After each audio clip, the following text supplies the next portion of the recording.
Goedenavond, welkom op de bijeenkomst van Martin Pall. We zijn heel blij dat hij korte tijd in Nederland een tussenstop kan maken om een aantal steden aan te doen. Een aantal kleine steden, en Amsterdam is een van de grotere. Opvallend is dat veel kleinere steden als Alkmaar, Breda, Zwolle enorm veel meer publiek hebben die dit volgen. In Amsterdam moet het eigenlijk nog een beetje doorkomen, dus we hebben hier toch te maken met een groep pioniers, waarvan wij hopen dat kennis als een olievlek door de stad heen zal gaan, in wind en tegenwind. Professor Martin Pall gaat zijn presentatie geven. So, welcome. Yeah, thank you very much for coming. Let me say I'm going to be using the same slides I used in Brazil a few years ago. I hope that doesn't offend anyone. I've got two sets of slides, and we'll talk about. And the first one is sort of has general things about how electromagnetic fields impact our bodies and the health consequences and the problems with the safety guidelines that are supposed to protect us. And then we'll go on to a second set of slides that's focused specifically on 5G. Now, when you get electronically generated electromagnetic fields, EMFs, those EMFs have special properties that make them very different from almost all the natural EMFs. And that's what's shown here in the last paragraph. Electronically generated EMFs are often generated in what's called a coherent state. That is, they're all basically one electromagnetic field with a specific frequency, a specific direction, so these things all have a direction, a specific phase, and a specific polarity. And because of that, the physics shows that these coherent electromagnetic fields produce vastly stronger forces on the electrically charged groups in our bodies. So they put much stronger forces on these charged groups than do most natural electromagnetic fields. That turns out to be very important because that's basically the way in which these things produce effects. And what we're going to start talking about here are 9 different extensively documented non-thermal effects. And these are effects that don't have anything to do with heating, that occur at levels that are many orders of magnitude below what the safety guidelines tell us we should be concerned about. And they produce then these effects from both microwave and also a variety of other frequencies of EMFs. Okay, and the documentation for almost everything I'm going to say is in this document on the safety guidelines that's in that URL, so it's accessible to you. You can find many of the citations that I'll be referring to in that document. So the 9 effects we're going to talk about. One has to do with lowered fertility, and that is the effect that is most far along in our societies. We are seeing fertility crashing, and I'll talk to you about that in more detail later on. But this affects the structure of the testis, structure of the ovaries. You get lowered sperm count, lowered motility, lowered sperm quality, lower numbers of follicles, those are the eggs, increased spontaneous abortion, lowered levels of each of the 3 types of sex hormones, and lowered libido.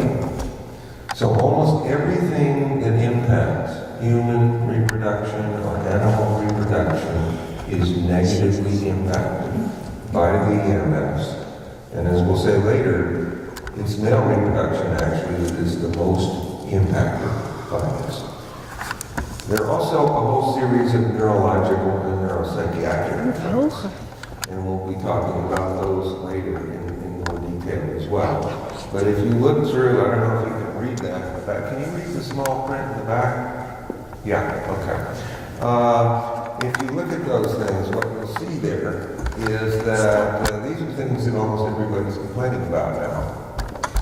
And we know that these are caused by EMF exposures at levels far, far below the levels that are allowed by the safety guidelines. So these are things that should be completely safe, and yet they produce all of these effects.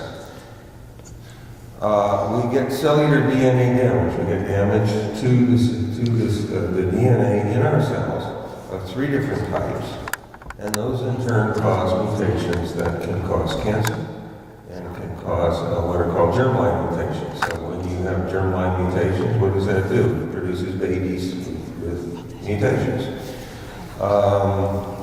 That's assuming, of course, that the lowered fertility doesn't go to 0, which I'm going to tell you that's not a good assumption, actually.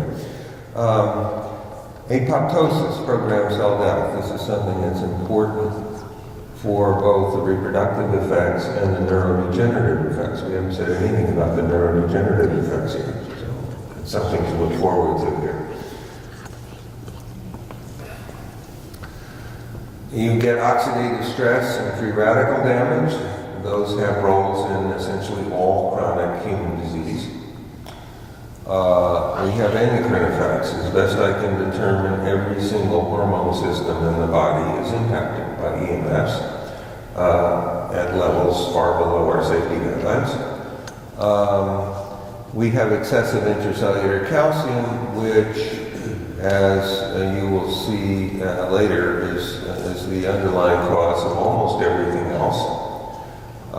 We have cancer. There are 38 different reviews, each of them arguing that low-level EMF exposures can cause cancer. It's my opinion the only reason I'm still talking about whether EMFs cause cancer or not is simply because the telecom industry has so much power and can corrupt all kinds of things. And the evidence, I think, is very clear, and has been for a long time, that low-level EMF exposures do cause cancer. We have cardiac effects on the electrical control of the heart. These are not the usual cardiac things that we worry about, but you get tachycardia, rapid heartbeat. You get bradycardia, slow heartbeat from chronic exposure. So long-term exposures create problems that are different from short-term exposures. In both cases, you get arrhythmias. Arrhythmias are often associated with sudden cardiac death. We know, in fact, that electromagnetic field exposures can cause sudden cardiac death in animals. And we have reason then to expect that it does it in humans as well. And we have an epidemic of sudden cardiac death occurring in young, apparently healthy athletes who die in the middle of an athletic competition. And as you may know, what's been done in response to that is to make defibrillators available so that there's some hope that you might actually be able to have the person not die and recover. That's all fine and good, but what we're not doing is worrying about what the cause is. And that's something here that's obviously very important. So, we have here in sum total 197 bodies of evidence from these various published review articles. Each of them has many different review articles published. Each demonstrating a particular non-thermal effect that the industry claims cannot possibly occur. And the regulatory agencies say is not occurring. So the evidence is absolutely overwhelming that these things are occurring, and yet we still have people and organizations, more importantly, in denial on all of this stuff. So the science is absolutely clear here, and I want to make that clear to you. So, let's see. Okay. So how then do you get these effects? What's the mechanism? And so here I'm going to get into some things that are a little bit esoteric, okay? So, one thing I wanted to mention to you is that we scientists have a little secret we don't talk about very often. And that is we often don't understand everything about the scientific papers that we read. But one thing we get really good at is determining what we do understand and what the importance is of what we do understand. And I'm going to ask you to try to do that here. Some of these things are going to go over your head. That's okay. But you're going to see things here, and I think you will understand them at certain levels, and you will understand the importance of those things. I'm going to ask you to try to do that, okay? So we have 28 studies that I've referred to, and I actually know of a number of others, that have shown that these non-thermal effects, which is including ones that we've talked about and some other ones that we haven't talked about yet, can be blocked or greatly lowered by what are called calcium channel blockers. What are calcium channel blockers? Calcium channel blockers are drugs that are specific for blocking what are called voltage-gated calcium channels. Okay, so, and I abbreviate those VGCCs, as you can see in the second paragraph there, or VJCC here in Netherlands. So, what are those? What are we talking about here? What we're talking about is that, first of all, as I think probably all of you know, every cell in the body is surrounded by a membrane called the plasma membrane, okay? And in that plasma membrane are a number of protein molecules that are called channels. And these channels we're talking about here, the voltage-gated calcium channels, are controlled by the electrical charge across the membrane. And when they open up, they allow very large amounts of calcium ions to flow into the cell. And most of the effects are produced by the excessive calcium in the cell. Now, under normal circumstances, the calcium levels in the cell are about 1/10,000th of the calcium levels outside the cell. So you've got a huge concentration gradient driving calcium into the cell. And so when you open these channels, you can get absolutely gigantic amounts of calcium flowing in. And as you might guess, we spend a lot of energy keeping calcium out under the circumstances. And so it's very important to keep calcium levels out, keep them low in the cell. And that's why we spend so much energy doing it. And so when this happens, it causes lots of problems. And I'll tell you how those problems are generated in a little bit. So this is the main mechanism of action of these very low intensity EMFs. They are very active in doing it for reasons that I'm going to tell you, including the properties of these artificial EMFs that we talked about before. Okay? So what is important here, one of the things that's important here, is that a wide variety of frequencies of these all act to activate these channels, to open these channels. And those include the millimeter wave frequencies, which are to be used with 5G and are being used with 5G. Microwave and radio frequency EMFs. Intermediate frequencies, so we're talking about frequencies going down, down, down. Intermediate frequencies, extremely low frequencies, such as 50 hertz and 60 hertz from our power wiring. And even static electrical fields and static magnetic fields, they all can activate these channels. So this is really surprising and very important, and that you have one target, one main target of these different EMFs. And so this is my own work. It's not things that I did experimentally, but what I found was that there was evidence in the literature showing that these things were occurring. And that evidence then is very important. Okay, there we go. So this mechanism has been confirmed in 3 different ways, and I'm not going to try to explain them to you. So there are a variety of other kinds of evidence that shows that this is going on. The other thing which is important here, and I think is that there are other voltage-gated ion channels that are also activated by EMFs, by the same set of EMFs. And they include sodium channels and potassium channels and chloride channels. So these are all regulated by the charge across the plasma membrane. And they all have a structure that regulates the opening of the channel. And that's called the voltage sensor. And what I'm going to tell you is the voltage sensor is the direct target of the EMFs. And I'm also going to tell you why. Okay? So,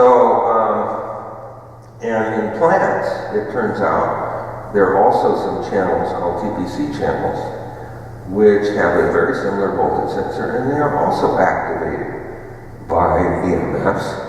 And they also act to produce excessive calcium in the cell. Intracellular calcium is written Ca2 plus I. That's what it means. It means the calcium in the cell. Okay? Okay, so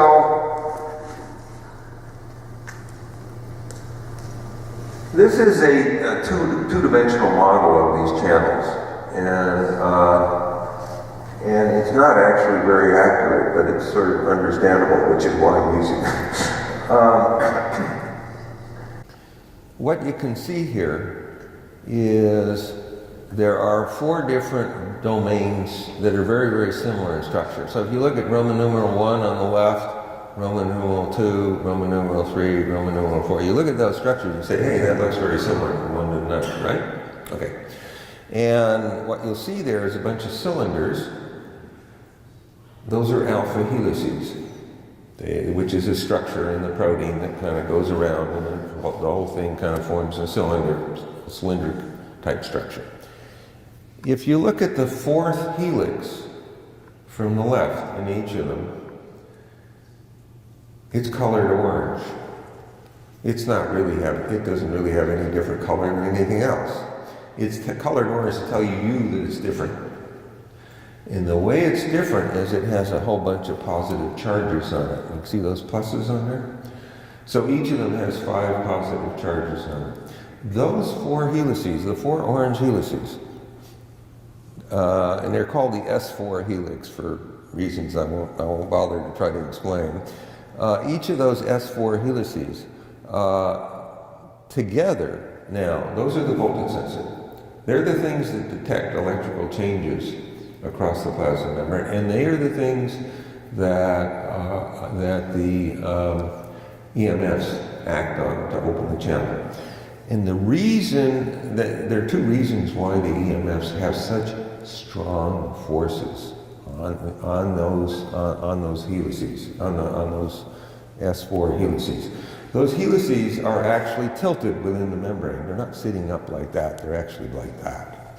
And because of that, they're actually within the fatty part of the membrane. And there's a law of physics, Coulomb's law, that dates from 1784. It's been around for quite a while.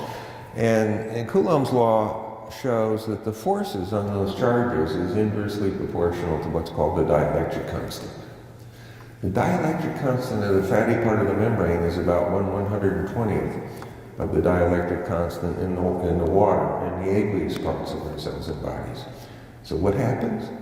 The forces on those charges are 120 times stronger because of that. Okay? And then there's another important part of the physics here, and that is that the plasma membrane has a very, very high electrical resistance. And therefore, another law of physics shows that the electrical forces are very, very highly concentrated right across that membrane, about 3,000-fold concentration. So they're amplified. 3,000 times because of that. Now, when you put those things together, what you find is you get extraordinary forces on the voltage sensor, and that is why this is the main target of these very weak EMFs. The forces on the voltage sensor. Comparing the forces on the voltage sensor with singly electrically charged groups in the aqueous parts, that is the water in our bodies, the forces on the voltage sensor are about 20 times, that's because they're 20 chargers, times 120, that's the dielectric constant, times 3,000. Approximately, and this is not a precise calculation, I want to emphasize that, it's approximately 7.2 million times stronger than the forces on singly electrically charged groups. Okay? So this is extraordinary. And so the industry's been claiming for ages that these forces are too weak to do anything. This is the reason why they're wrong, and this is the reason why these are the main targets of the EMFs, because this voltage sensor has such strong forces and therefore can be activated by these EMFs, including very, very weak EMFs. Okay? And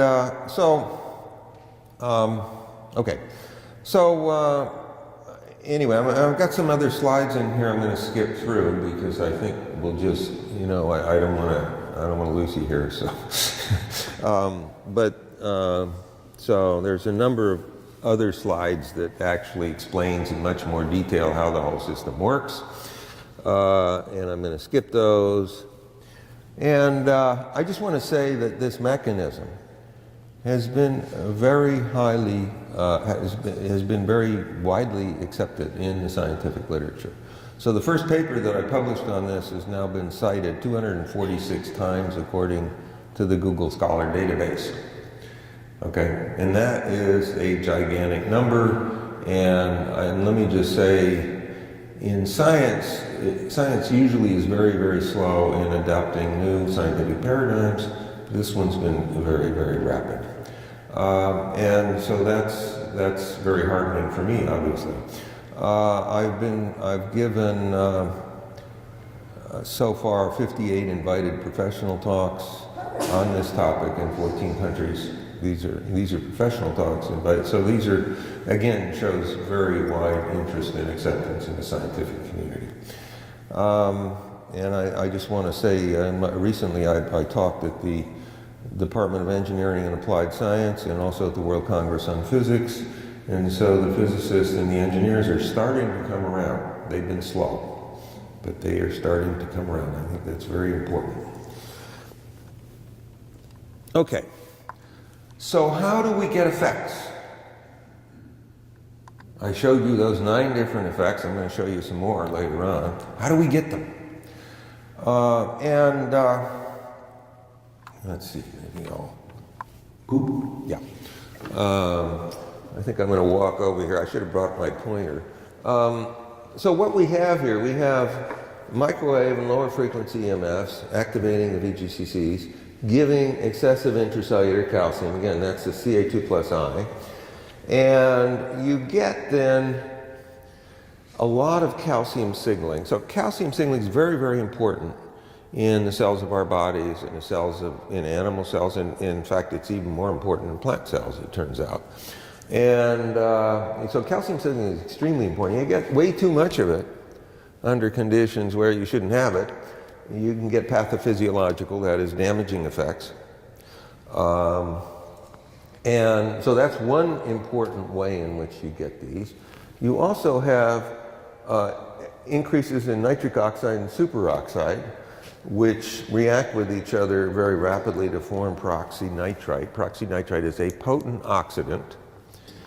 It's not a free radical, but it breaks down to form highly reactive free radicals. And these in turn attack things like the DNA, proteins, lipids in cells, causes all kinds of damage. And together they produce oxidative stress, and they activate something called NF-kappa B, which produces a big inflammatory response. So you get lots and lots of inflammation. You get lots of damage from these things. You also get mitochondrial dysfunction. So the mitochondria are the things that produce energy in the cell. They're damaged. And so they also contribute to the pathophysiological effects. So all this stuff then, as I said before, creates lots and lots of havoc, okay? And that's how all of the 9 things that we talked about before are produced.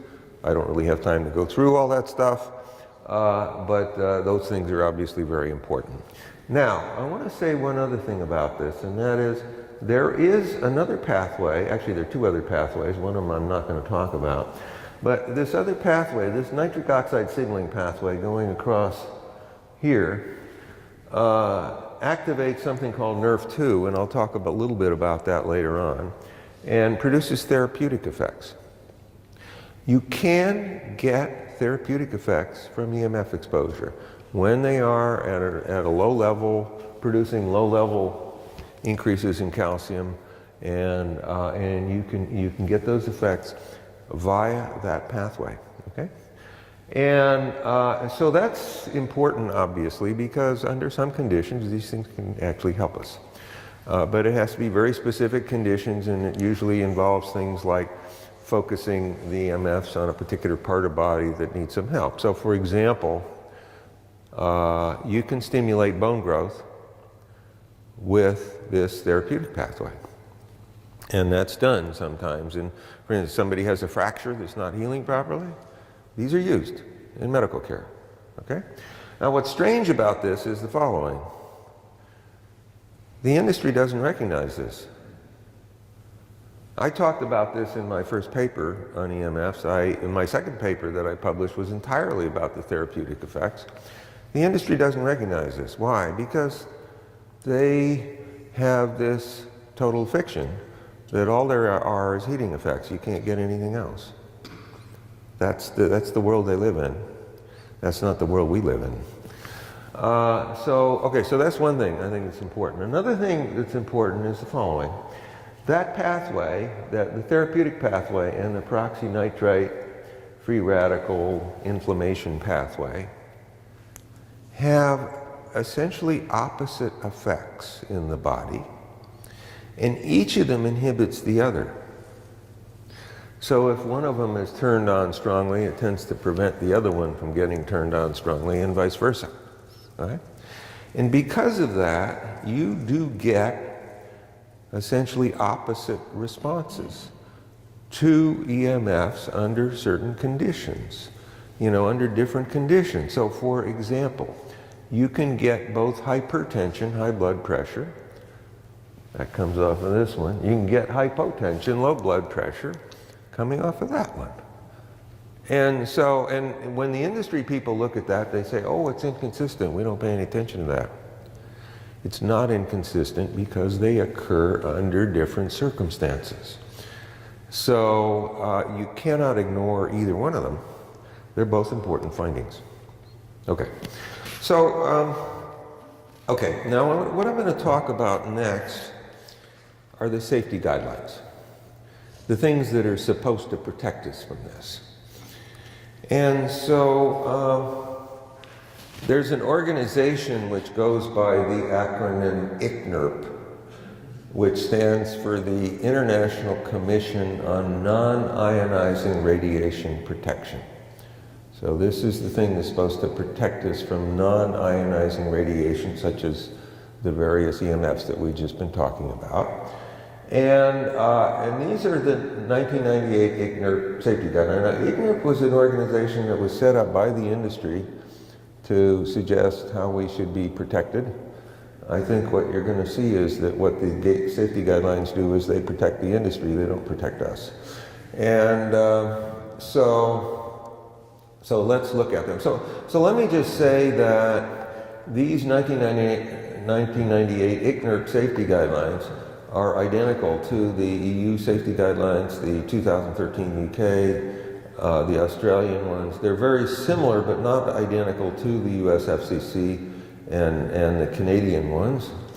And so all of these have the same basic properties, and so when one of them is deeply flawed, they're all deeply flawed. And so let me talk about a few things about them which I think are important here.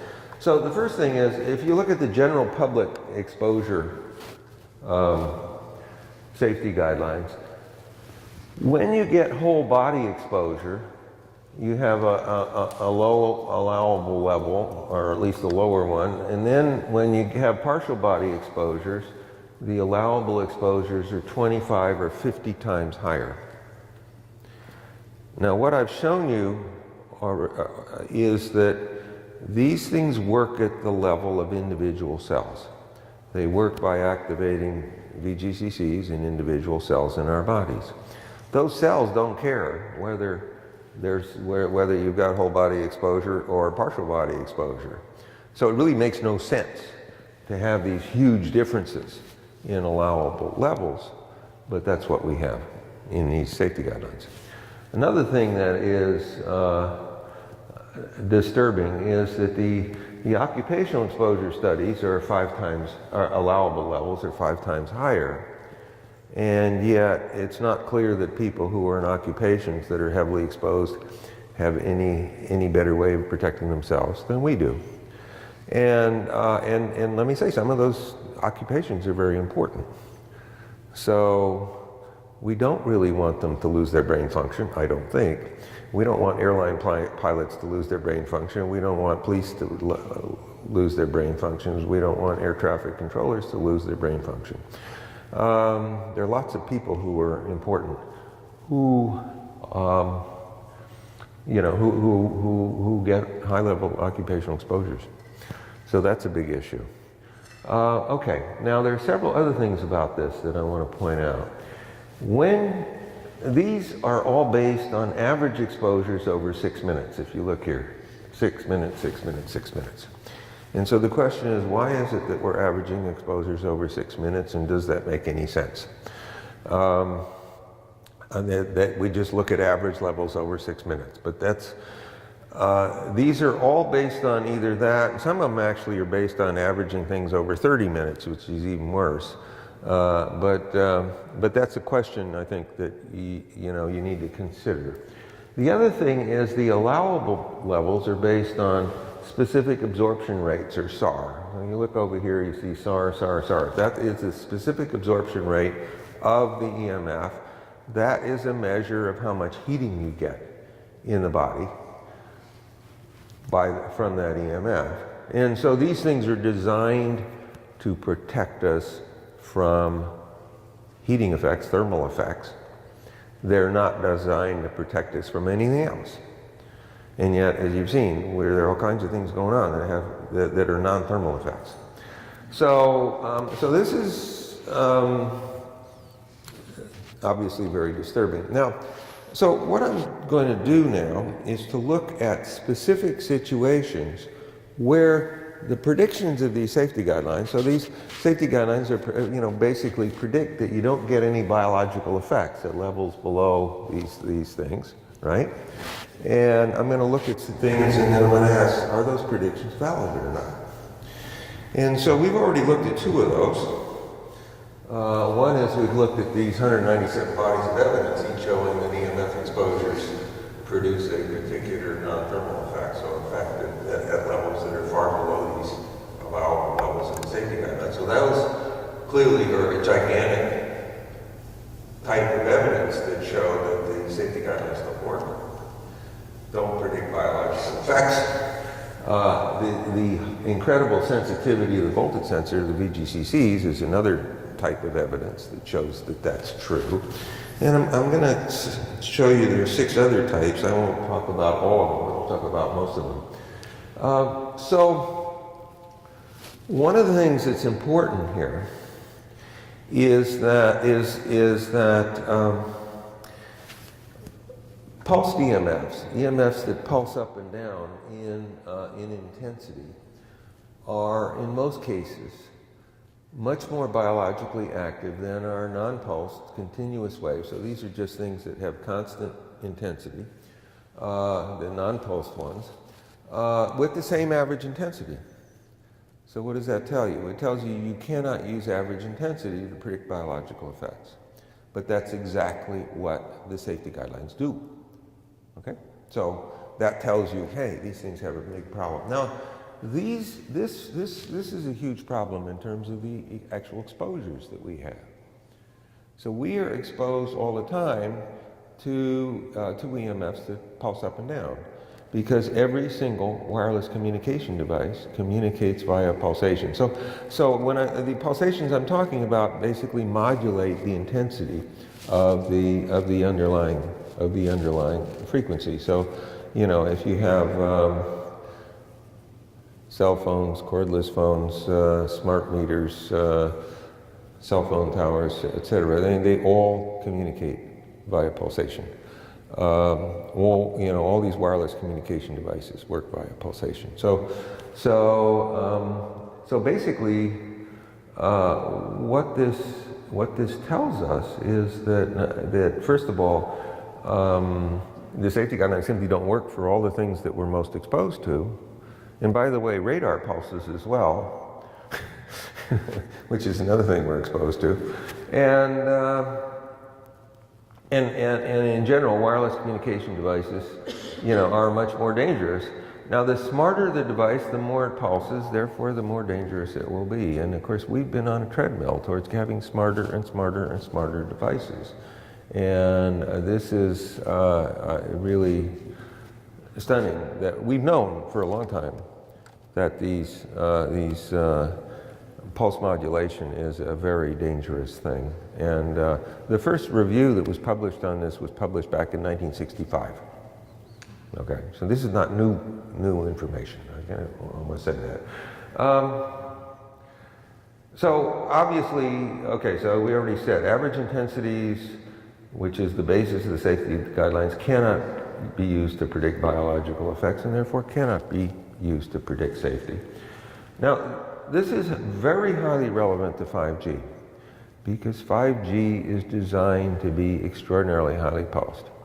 5G is designed to carry from 20 times to 100 times more information than 4G, which itself is very highly pulsed, and which in turn is much more highly pulsed than 3G, etc.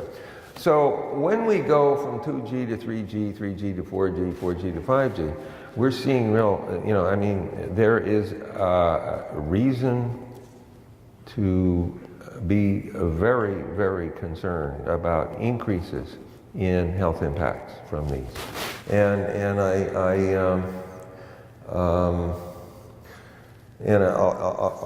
I'll be talking later about some evidence specifically about what we know about 5G, or at least what we think we know about 5G. So the safety guidelines do not consider pulsation. The industry does not consider pulsation. The regulatory agencies do not consider pulsation, even though we've known for a long time that these are very important. Okay, let's talk about. Okay, now, so those pulses are modulating pulses. They modulate an underlying frequency. Here we've got some other pulses. These are pure pulses. They just things go up and come back down. These have been called nanosecond pulses, and they're defined as things between 1 nanosecond and 1 microsecond in length. So they're quick, but they have a range of lengths. And so we have many, many, many studies that show that these nanosecond pulses produce effects. But if you take a fairly typical, say a 40 nanosecond pulse, and you average it over 6 minutes, which is what the safety guidelines tell you we should do, what happens? 6 minutes is about 10 billion times longer than 40 nanoseconds. So what happens is the average intensity drops by a factor of 10 billion, 10 to the 10th. And what happens? Well, then the safety guidelines tell you cannot possibly get effects, but in fact we know we get effects all the time from these things. So again, the safety guidelines fail, and they fail massively. And I've likened the logic here to what would happen if we went to the regulatory authorities and we said, hey, I'm afraid I'm going to be shot by a high-powered rifle bullet traveling over 700 meters per second. And that rifle bullet, if you calculate it, takes about 50 microseconds to tear your body apart. So, it doesn't, it takes a little while, And you go to the regulatory agency and they say, oh, I'm afraid of this. And they say, don't worry. If you just average the bullet's force over 10 billion times longer, which is about 75 days, the force on your body is so weak it can't do anything.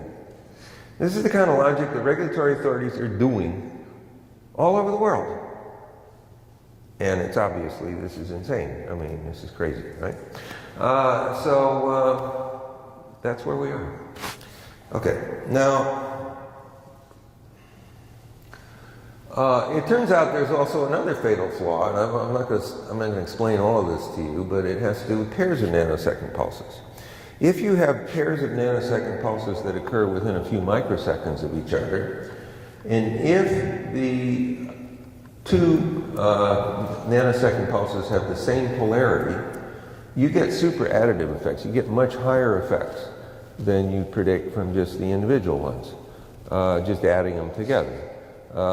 Whereas if the second pulse has opposite polarity, you actually get a cancellation of part of the effects that the first pulse has. So the combination of the two actually have lower effects than the first one alone.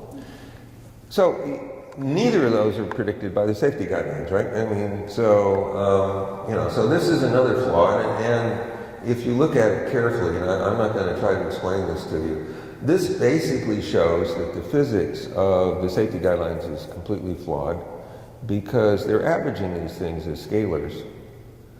Scalars are things that have intensity but no direction. But these things, in fact, they all have direction, they all have a phase, they all have polarity. Those things are all important. And when they average them as scalars, they're just not doing the physics right, and therefore they're not doing the mathematics right. So this is another flaw in the safety guidelines. It's just, it's ridiculous how flawed it is. Anyway, okay, I'm just going to talk about one other thing here, and that is, this is something I think that's very important. There are what have been called exposure windows.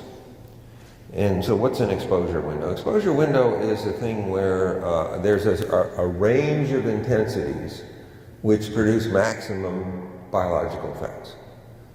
But when you go lower or higher, they drop way down. Okay? So what this tells you is that we have very complex dose-response curves here that basically means biological effects are essentially unpredictable. We can't predict them, and we certainly can't predict them by the safety guidelines. And so as I say, there's a range of intensity that gives you maximum effects, and then you go lower or higher, they drop way down. Some of these windows are down at 100,000 times below the safety guideline levels, allowable levels. So 100,000 times lower than what the safety guidelines claim you don't have to worry about. You're getting very large effects. There are all kinds of peculiar things here, right? All of these things show, and I'm not going to talk about the last two, although they are important as well. Every time we look at real biological data to test the safety guidelines fail and fail massively. Now, in science, right at the core of the scientific method is the following. You have a theory, the theory makes predictions, you test the predictions. If the predictions fail, if the predictions don't work, what do? You throw the theory out. That is that is right at the core of the scientific method. That is what scientists do. That's how science differs from other things, okay? This is the basic principle of it. And so what we have here is we've got these safety guidelines. They fail and fail massively based on 8 different types of findings, highly repeated findings. And so what do? Well, you know what they do. They ignore all of the evidence that shows that this is complete and utter nonsense. And because of that, what do we have? We have a multi-trillion euro set of companies, the telecommunications industry, all of whose claims of safety are based on failed safety guidelines and are therefore fraudulent. That's the world we live in. And they tell us that we don't know any science. And that's what the regulatory agencies tell us. We don't know any science. Yeah. Okay, so let's talk about some other things. There are 4 reasons why children are more sensitive to EMFs than adults. Children have much higher surface to volume ratios. Their skulls are much thinner, so their brains are more exposed. And so those are all important things for the impacts of the EMFs in children. Children have very high densities of stem cells, and something I didn't mention to you, but was in one of those other 8 things, is that different cell types respond differently to the EMFs. Some of them are much, much more sensitive than others, and stem cells are very, very sensitive to the EMFs, and children have very high densities of stem cells. That makes them much more susceptible to these effects. And so that's very important. I'm going to show you later that the developing brain is especially sensitive to the EMFs. In addition, young tissues have much greater extracellular water content than do older tissues, and this leads to the deeper penetration of the effects. So this 4th one has been discussed a lot by Dr. Deborah Davis, the 2nd one by Dr. Igor Belyaev, and I just want to give credit where credit is due here. Now what these say basically is that when children are much more sensitive, that exposures in schools are obviously a big issue. And we've had Wi-Fi in schools in many countries around the world. We have schools with cell phone antennae on them. These things should not occur. And I have to say, if you look in much of the world where Wi-Fi has been put into schools, we have tremendous behavioral problems and also learning problems in these children in schools with Wi-Fi. So this is insane, and I have to say, I gave a talk in late September to the Ottawa School Board in Canada, and as far as I can tell, the Ottawa School Board doesn't give a damn about the children. It's absolutely amazing. I mean, so this is going on all over the world, and the teachers know that there are all these huge problems. And therefore, anybody who's connected with the schools knows that there are all these problems. And yet and the obvious thing to do is take Wi-Fi out of the schools. Now let me just say something about Wi-Fi. We do not need Wi-Fi for anything. You can do everything wired. It's a little bit less convenient, but it works much better. It's much faster, it's more secure. You can't hack it the way you can hack Wi-Fi, communication. And it has essentially no health impacts. You use a wired system. And you can even use your cell phones and tablets on a wired system. So, it's really bizarre that we have gone around and irradiate almost every person on Earth with this stuff for no good reason, and it's causing really massive effects. So, okay. There are 4 other biological effects I wanted to mention to you, and I have to say the evidence for these is less than the overwhelming evidence that I talked about for the 9 other things. But nevertheless, there's substantial evidence. And I'll talk a little bit about 2 of these later on. One of them has to do with very early onset Alzheimer's and other dementias. So we're getting we're getting people developing Alzheimer's disease at age 30, something that's absolutely stunning. I mean, so the age of onset of Alzheimer's has been dropping. And I'll show you some evidence later that this has something to do with EMF exposures. We also have ADHD and autism, where we think that it's the late prenatal and early postnatal exposures that are key here. And so that's another thing. And so I'll talk about that, and I also talk about how chemicals also have roles in terms of causing autism as well. And then we have electromagnetic hypersensitivity. And let me just say, and I think I'll mention this later, in Stuttgart, where a whole large number of physicians have been protesting the rollout of 5G there, they're finding that there's a big increase in electromagnetic hypersensitivity in Stuttgart. That's not surprising. It shouldn't be surprising because there's evidence, for instance, that smart meter radiation increases electromagnetic hypersensitivity, EHS, and that the occupational exposure studies, exposures that were studied back in the 1970s and 1980s do the same. So we have reason to think that EMFs in fact do this. And anyway, so there you are. Okay, let's, now, there are a number of these EMF-caused effects that appear to develop cumulatively. That is, they tend to become more and more severe as with longer times of exposure to the same kind of EMF. Okay, so I'm not talking about increasing the EMF, just the same kind of EMF, just more days, more weeks, more months, more years of exposure, you get cumulative effects over time. And in those cases, the effects as they become more severe appear to be irreversible. And when I'm defining irreversible in terms of two things. One is if you take the person or the animal out of the EMFs, things do not go back to normal. And secondly, that conventional medicine doesn't know how to reverse these effects. Now, that doesn't mean that it's inconceivable that there might be some way of reversing them.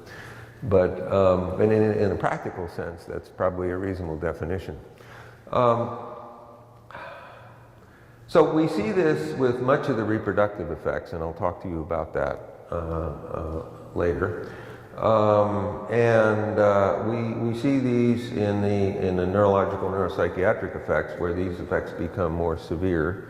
That was shown in the occupational exposure studies from the 1970s and 1980s, at a time when we had almost no other exposure, so you could actually study them well. Now you can't do that anymore because we have so many exposures. And also in animals, when you study what happens to the structure of the brains in animals, you see that the brain becomes more and more, the structure of the brain becomes more and more disrupted over time. And so you see cumulative effects on the structure of the brain. And there are also cardiac effects, which are cumulative, and I mentioned that before. You get bradycardia with long-term exposures, but you get tachycardia with short-term exposures. Some, but not all, of the hormonal effects are cumulative. Okay, and it depends on the hormone system, and depends, so they're not all cumulative, but a number of them are. And the neurodegenerative effects, of course, are obviously cumulative. That's what happens when you have neurodegeneration. It gets worse and worse. And cataracts are another example, where you have things produced by EMFs, and they have cumulative effects. So there may be others. What I think is happening in each of these cases is basically what we're getting is a disruption in the structure of the tissues in the body, which becomes more and more severe with time. And that's the sort of underlying mechanism behind these cumulative effects. So, okay. Perhaps we should have a short break now? Yeah, 10 minutes? well, this is the last slide in this section, yeah. Okay. So this, you can't see the top on this, but this is supposed to be a summary. Okay, so let me just say, I have another set of slides we'll go into later that will go into 5G, but let's summarize where we are here in terms of this. Oh, wait a minute, I'm sorry. No, there's 2 slides. Okay, 2 slides. My apologies. Okay, so let me just say, I put this in, I talked in Brazil and I thought, well, I should put something in about how we can help protect ourselves, in part because of the kind of meeting I was in. And let me say, first of all, I'm a PhD, not an MD. Nothing I say should be viewed as medical advice. Secondly, obviously the best thing to do is to avoid exposures. And the basic problem that we face is that the industry and the regulatory authorities and other governmental agencies are making it harder and harder and harder for us to do that. But there are some approaches that, and there are ways of shielding ourselves from these things, and we can talk about that in the question session if you'd like. But there are also some ways that may help to protect our bodies in terms of the underlying biology that we have. And so I wanted to suggest, so Nerve2 was something I talked about before in the connection with the therapeutic effects of the EMFs. There are many, many, many other things that raise Nerve2. And in fact, I published a paper on this. You can find it by just putting Nerve2 and my name into the PubMed database. You'll find it and you can download it full text at no cost. And what you'll see is that Nerve2 does a lot of important things. It produces, so what is Nerve2? Nerve2 is a transcription factor. It's a protein that regulates many, many genes in the human genome. And it produces many different enzymatic antioxidant effects, okay? So it helps protect us from various kinds of free radicals and other oxidants. It produces anti-inflammatory effects. How does it do that? It lowers NF-kappa B. You remember NF-kappa B? That's an important part of the EMF pathophysiological mechanism. It improves mitochondrial function. It helps detoxify the body from carbon-containing toxicants and toxic metals. So if you've got some chemicals that are acting along with the EMFs, that can help you. And it lowers other downstream effects of excessive intracellular calcium. So all of that can be useful. And so I think this, in fact, is useful in helping protect us. I don't think this is a magic bullet, but I think it can be quite useful. It turns out there are many, many different health-promoting factors that raise Nerve2. I've listed a few of them down here, but there are many, many others, and some of those are discussed in my in the paper I published. I think that magnesium, selenium, and zinc supplements can be useful. All 3 of those minerals can be useful in protecting us. It may also be useful to raise another regulatory system called AMPK, and I don't think I have time to talk about that, but AMPK is particularly important in terms of improving mitochondrial function, improving energy metabolism. So anyway, so these are some ways in which we may be able to protect ourselves. So in summary then, we're going to take a break then. We have coherent electronically generated EMFs that are produced at specific frequencies, having a specific direction, phase, and polarity, and these produce very strong electrical forces on electrically charged groups. And the VGCC voltage sensor and other similar channels are extraordinarily sensitive to these forces. That's why they are the main target of these EMFs, and a wide variety of frequencies I mentioned before. You get VGCC activation, and you get excessive calcium signaling, you get the peroxynitrite pathway, and those things then can produce 9 established health impacts, and probably several others as well. 8 different types of studies show that the ICNIRP and other safety guidelines do not predict biological effects and do not therefore predict safety. We therefore have a multi-trillion-dollar set of companies, telecommunications industry, where each of their assurances of safety based on these safety guidelines are simply fraudulent. Both modulating pulses and pure nanosecond pulses produce higher VGCC activation. I didn't mention that, but it's true. Smarter devices are more highly pulsed and therefore are much more dangerous. And many of these effects are already far along in our societies, but we have every expectation that 5G, because of its extraordinary pulsations, will make things vastly, vastly worse. And that's going to be the topic of my next talk. So we'll take should we take a 5-minute break here? Is that, 10-minute break? 10-minute break? Yeah, okay. Possibility to ask questions in between, Professor Martin? Sure, I'll stay here and answer questions. Yeah, that's fine. Yeah. Ask them. Well, people can come up too if they want. I don't know. Okay, well, they're not going to get much of a break if we do questions. You want to do questions now? I'm sorry.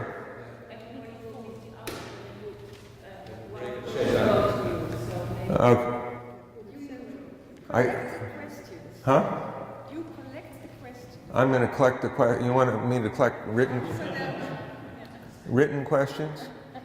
Okay, can you collect questions and we'll deal with them after the break? How's that? Well, perhaps it's a good idea. Yeah, okay. Okay, let's do that. Okay. Okay. Okay. I've collected some questions from the audience. One of the questions was, what do you think about clothes with silver thread to protect us against radiation? Well, I'm wearing some right now. I guess I won't say anything more about it than that. No? Oh, well, so obviously I believe they work.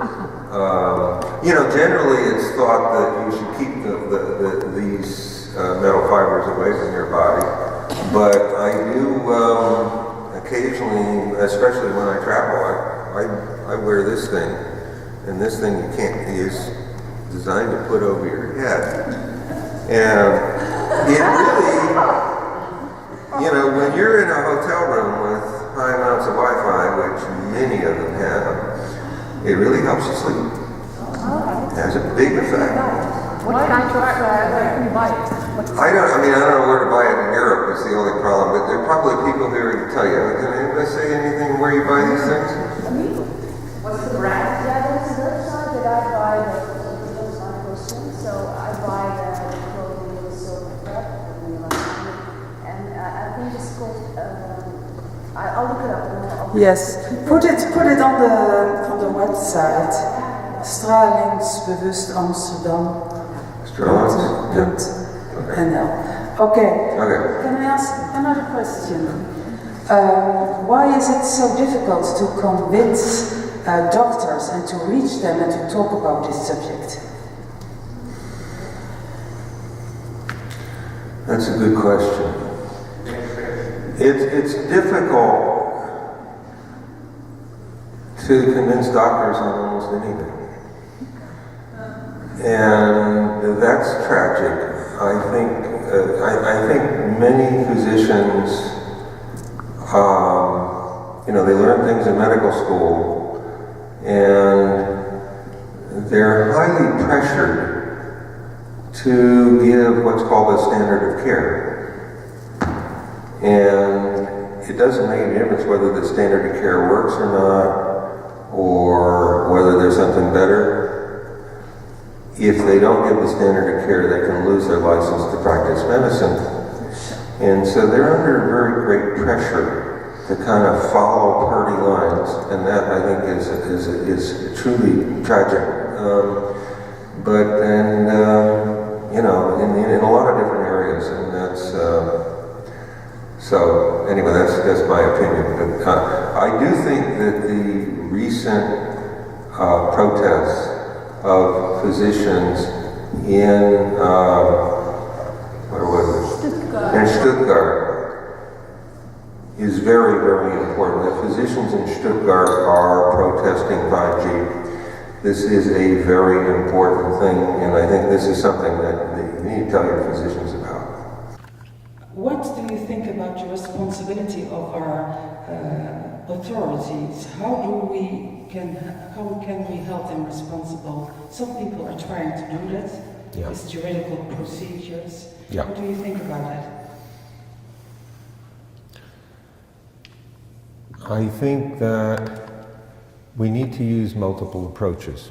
Mm-hmm. We need to both approach these people in groups, for one thing, because they don't pay much attention at all to individuals. I think we need to say that they need to start following the science. That the science shows that the safety guidelines are completely bogus, and they need to start following the science. And if they don't, they are being both unscientific and anti-scientific. And I think that is, and I think we need to put that right in their noses, because that seems to be the only thing. The fraudulence of the safety guidelines is really right at the center of this thing. And it is the strongest thing with regard to the science, with regard to doing real science. And so they keep putting out all kinds of crap and industry propaganda that is completely and utterly false. And they have to be called on it. And I think, we need legal action, we need political action, and one other thing that we need to do is we need to demand our rights under the Nuremberg Code, not to be experimented upon without informed consent and with our giving informed consent. The Nuremberg Code guarantees us the ability to drop out of any trial at any time for any reason. And none of all of this stuff we're being completely and utterly prevented from doing here. So, it's outrageous what's going on. I mean, it's just insane what's going on. Yeah. Okay. Can I ask final question? Yeah.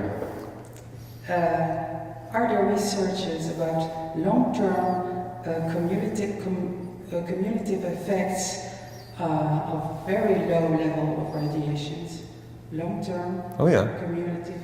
Yeah. In fact, the best studies on that were the old occupational exposure studies that were done back in the 1970s and 1980s. They're the best studies still to this day. And they're studies that are impossible to do now because we've got so damn many exposures all over the place. These were reviewed by Professor Emeritus Carl Hecht in a document that's available on the internet. And he wrote this as a 90-year-old guy. He's still quite cogent. I just saw him at a meeting about a month and a half ago. And it's kind of amazing. Anyway, so he reviewed all this literature. It's just very, very useful. Yeah. Okay. I have one question here, which says, if I look at my phone, I see 8 to 10 strong Wi-Fi connections in my house, and from myself and from my neighbors. What effect what will the effect be if I stop my Wi-Fi and go back to a wired computer? Well, you can't, you should of course stop your Wi-Fi and go to a wired computer. But then the question really is, well, how do I protect myself from my neighbors?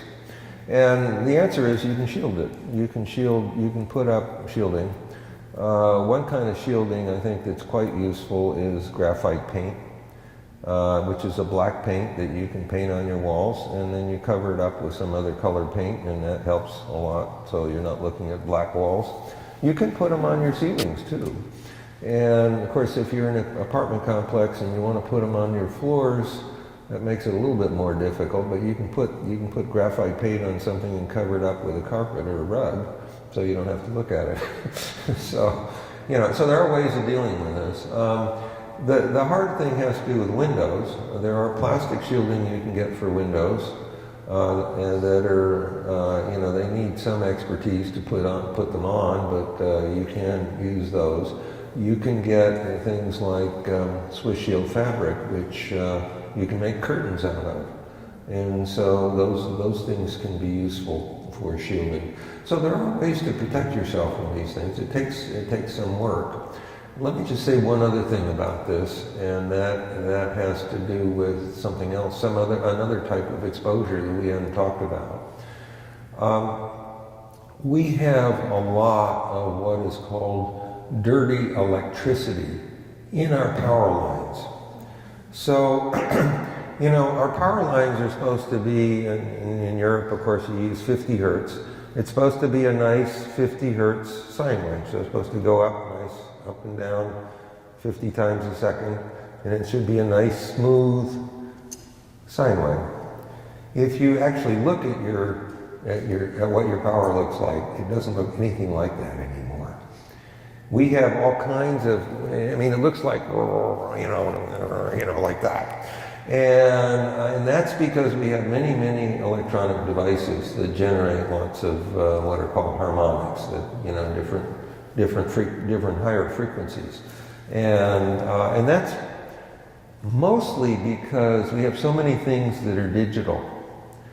And every time you go from one level to another in a digital thing, you create these kinds of harmonics. And the more power it has when it goes from this to that, the bigger the harmonics are. And they go out into the lines, in electric lines, and you get them coming into your house from outside. So even if your house, even if you don't have any of these devices in your house, and almost all of us do, then you're still going to get things coming in from outside. That can be a problem. And there are ways of filtering that stuff out. I'm not going to spend the time to talk about it, but there are ways of doing that. The other thing I'd say is that sometimes our grounds are very noisy. The actual ground that we use to ground our devices, or, you know, you know, when you plug something in and it's got a ground connection. There's a lot of stuff on the grounds. I found in my house that the grounds were really very messy, and I ended up just putting in a copper cladded, 8-foot, a metal thing into the ground, and using that for my ground. And you can do that if you're in a single-family house. It's really hard to do that if you're up on the, 6th floor of an apartment building, or the 50th floor of an apartment building. So, it depends on your situation. And of course, when you're in an apartment building, you're getting stuff coming through the walls, through the ceilings, and through the floors, and through the windows. And you got all of those things happening. And so anyway, okay. Okay. Question? Yeah. Yeah. No. It's, I talked about the coherence of these EMFs, okay? And when you get these EMFs, they hit something like graphite paint. What do you have? You have all these little fibers that bounce them off in all kinds of different directions. So it loses its coherence. And that's very important because it really, it almost disappears as a consequence of that. And the same thing goes for all these little metal fibers in these, in people's clothes and things. It's the same kind of thing. It really destroys the coherence of it, and that then greatly lowers the effects. So so that works actually quite well, and I think it's very important. It's working on the electrical parts of the EMFs, and when it does that, it sort of breaks them up, and they go in all kinds of places. So anyway, yeah. Okay. Other question? Yeah. Okay. Well, why don't we need to get started on 5G, and so the real concern here has to do with the pulsations of 5G, but there are also other concerns, and one of them is the very high antenna densification that's involved here. So, the whole idea, the problem with 5G is that it doesn't penetrate well, And therefore, the 5G antennae are designed to be actually very powerful, even though they call them small cells.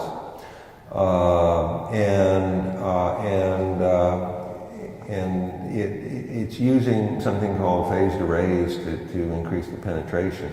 This is a technology that was developed for radar, and that in turn also increases the pulsations on our bodies. And but the critical thing is that there are huge numbers of antennae in close proximity to every home, business, school, church, whatever, a hospital. I mean, and these things are things that really have potentially, and I think we're seeing this actually in places like Switzerland and Stuttgart, real major impacts on our health. And so those are issues. So what I'm going to do here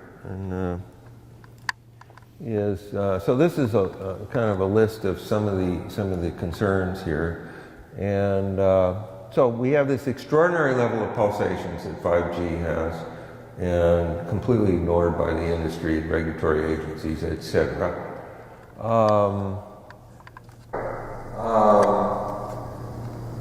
5G is designed to carry from 20 to 100 times more information than 4G, which itself is extraordinarily highly pulsed.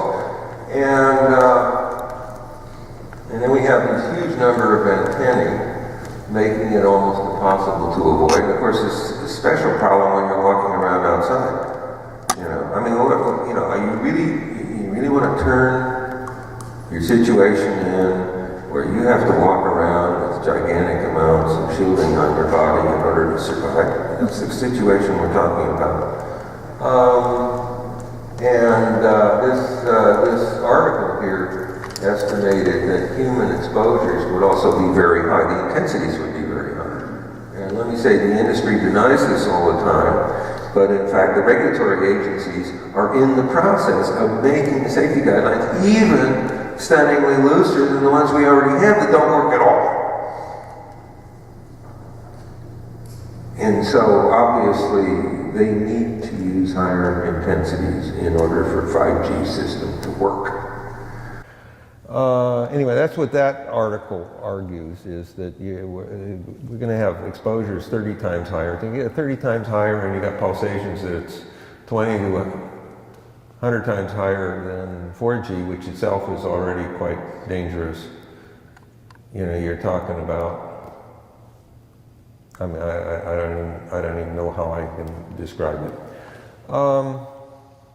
Phased arrays, as I said, will be used to increase penetration into buildings. All of these raise huge issues in terms of biological effects.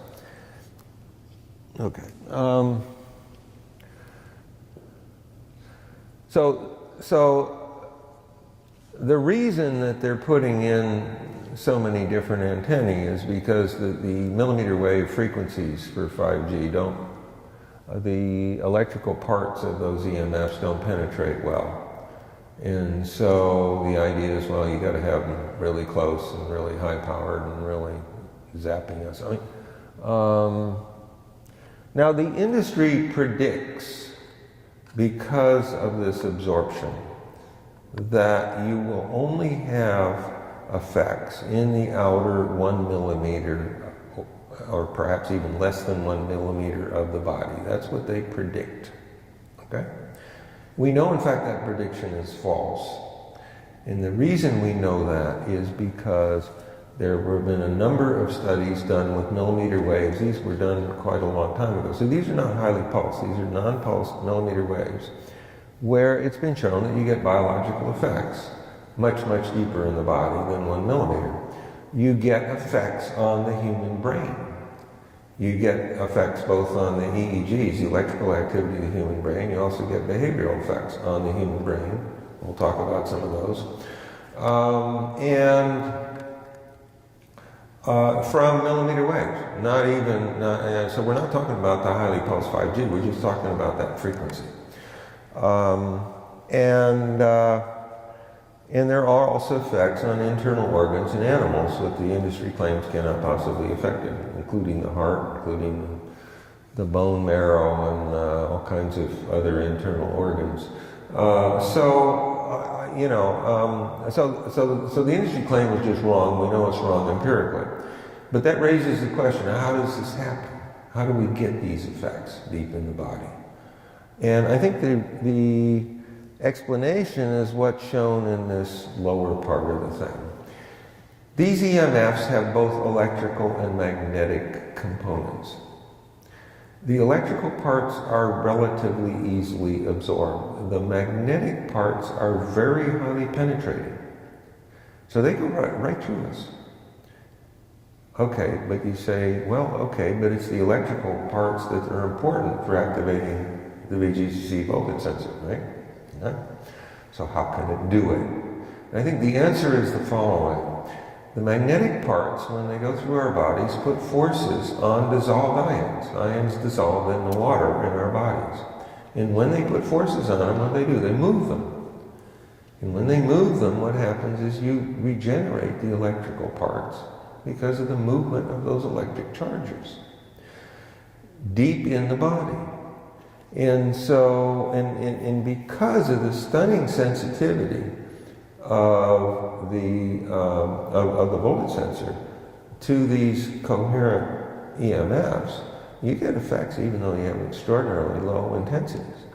So that's the basic problem we have, and we know we do get effects. And let me just say, this is also true with microwaves. You get effects much more deeply than the industry claims is possible there. So microwaves go in, they estimate probably about 2 centimeters or so. But Professor Hessig and his colleagues in Switzerland showed that when you have pregnant cattle grazing near a cell phone tower, you get very high numbers of newborn calves with cataracts. So there you have the fetus buried very deeply in the mother's body, and lo and behold, you're getting effects very deeply.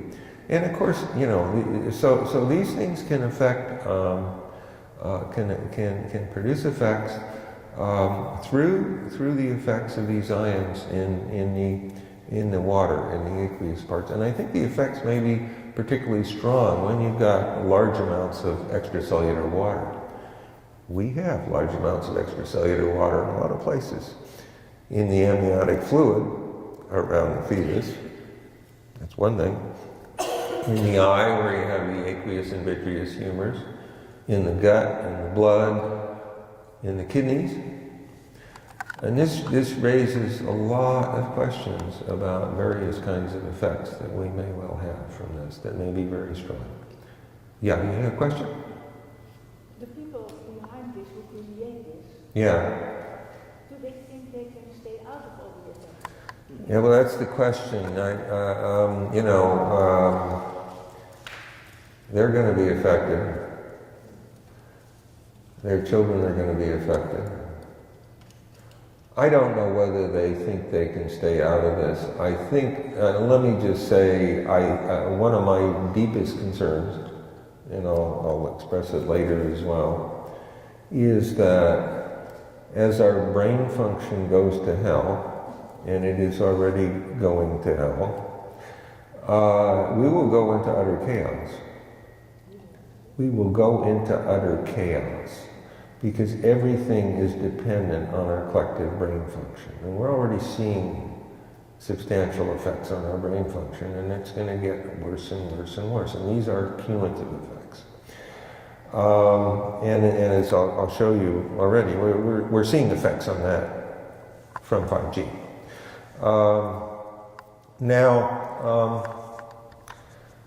So I don't, and so, I've talked to people and we've talked about, well, you can go out here and 5G is not going to be there and we'll be away from stuff. But, if we have armed gangs going around, in all over the place, defending ourselves from this, whether you're highly wealthy or not, it's going to be a real challenge. This is going to be extraordinarily difficult. So, I don't, Yeah, anyway, that doesn't really answer your question, but it's the best I can do, I guess. We have to take our responsibility ourselves in our lives. Yeah. We have to demand our rights under the Nuremberg Code. We have to demand that these people start paying attention to the science. We have to demand that the corruption from the telecom industry of these regulatory agencies stop. We have to demand all those things. And you know, that's the only way we can save ourselves. Anyway, okay, so let's, yeah. So, oh, wait a minute, let me go back. Okay. So what I'm going to talk about are, number one, my 6 worst scientific nightmares with regard to 5G, and why they're my 6 worst nightmares. I'm going to talk briefly about ecological impacts of 5G, which I think are going to be massive, and I can barely imagine what they're going to be, but I'll give you a little bit of feeling for that. And I'm going to then, you know, talk about what we're actually seeing, or at least apparently seeing, following the rollout of 5G, you know, in humans and in animals and in plants. Okay, so that's going to be the, you know, those are going to be the things I'm going to talk about. Now, I'm going to remind you again that most of the pathophysiological effects are produced through, you know, VGCC activation and increased intracellular calcium, increased calcium signaling, and also this peroxynitrite pathway going through free radicals, oxidative stress, NF-kappa B, and inflammation. Those are the main pathways of action that lead to damaging effects. And so one of my concerns has to do with human fertility. So we know that human and animal fertility are both impacted in all of these ways that I've listed here. And we talked about those briefly before. In 2017, there was a what's called a meta-analysis study published by Levine et al., and I've got the title of that study here, in which they showed that sperm counts in every single technologically advanced country on Earth had dropped to below 50% of normal. Now, I can't tell you for certain that that's caused entirely by EMFs or mostly by EMS, but what I can tell you for certain is we simply don't have any other idea about how this can happen, how you can get this incredibly widespread effects over huge regions of the world with different kinds of cultures, etc., other than EMFs. And we know EMFs do all these things. So, you know, that's... reproduction in those societies had dropped well below replacement levels, down to about 73% of replacement levels in 2016, and they keep going down each year. Now you can say, and this is true, that there are multiple things that affect reproductive rates, and no doubt that's true. But that's a different question from whether there are multiple things that are impacting male fertility, which is the main thing that we're seeing here. But we are seeing, okay, but there was a study done by Magris and Xenos that was published over 20 years ago now, where they were studying reproduction in young mice. So they took young pairs of mice and they put them on the ground in an antenna park, in little cages on the ground on an antenna park.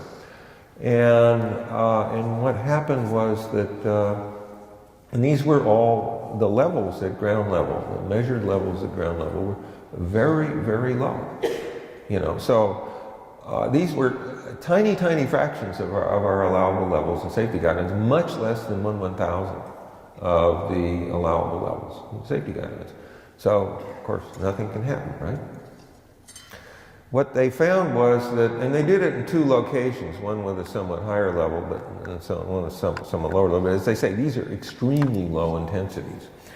And what they found was that at the higher level, the mice produced 1 litter. The numbers were down, but they produced a litter. And gestation period in mice is 30 days.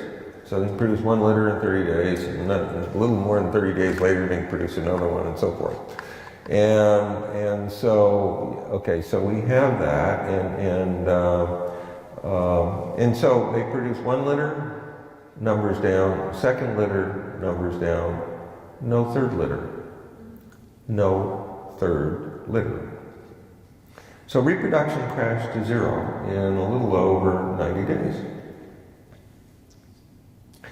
So what that tells you is these are cumulative effects, right? And they didn't show up completely in the first time or the second time, but over time you get cumulative effects. And those cumulative effects can cause reproduction to crash to 0. And those effects were apparently almost completely irreversible in the sense that if you take these mice out of the fields, you see almost no recovery of reproduction. Okay? So, same thing happened at the lower level exposure, except it was the 5th litter that crashed to 0. So, so here we have tiny, tiny, tiny exposures based on our safety guidelines, and you're really getting massive cumulative effects. And so the question, that I asked, well, are we seeing any signs of this in human populations? And now I think we are, in fact, seeing signs of this. So there, these 3 East Asian countries, small, high density, high technology East Asian countries, Singapore, Macau, which is not really a separate country but has separate statistics, and also South Korea. They have among the lowest reproductive rates in the entire world. They are getting down close to 40% of replacement levels, so they're way down. And so those may well be dropping off a reproductive cliff. But we're also seeing evidence in Europe, not so much in terms of total reproduction, but in terms of what's happening to male fertility. So male fertility, the most dramatic study was this one from Switzerland that just came out about 5 months ago, which showed that 62% of young males, and young males should be the most fertile because they're young, are infertile. And this conclusion was drawn by looking at 3 things. They looked at sperm count, they looked at sperm motility, and they also looked at sperm quality. They looked at all 3 of those things. Now we know that all 3 of those things are impacted by EMFs in humans and in animals. We know that.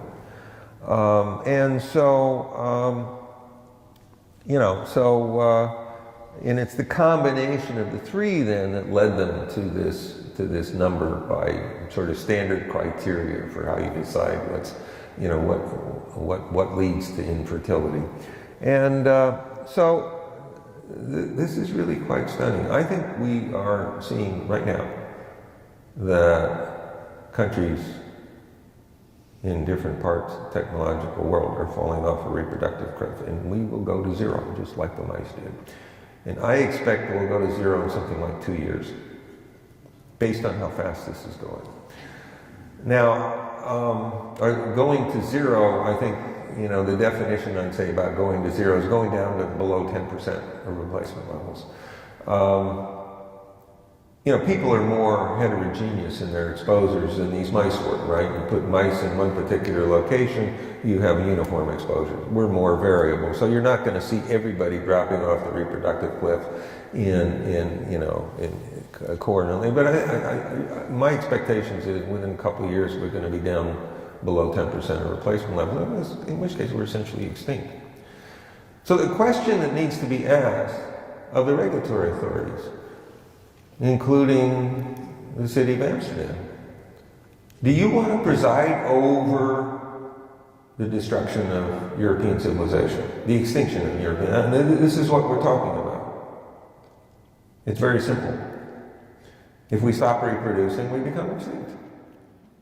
Simple as that.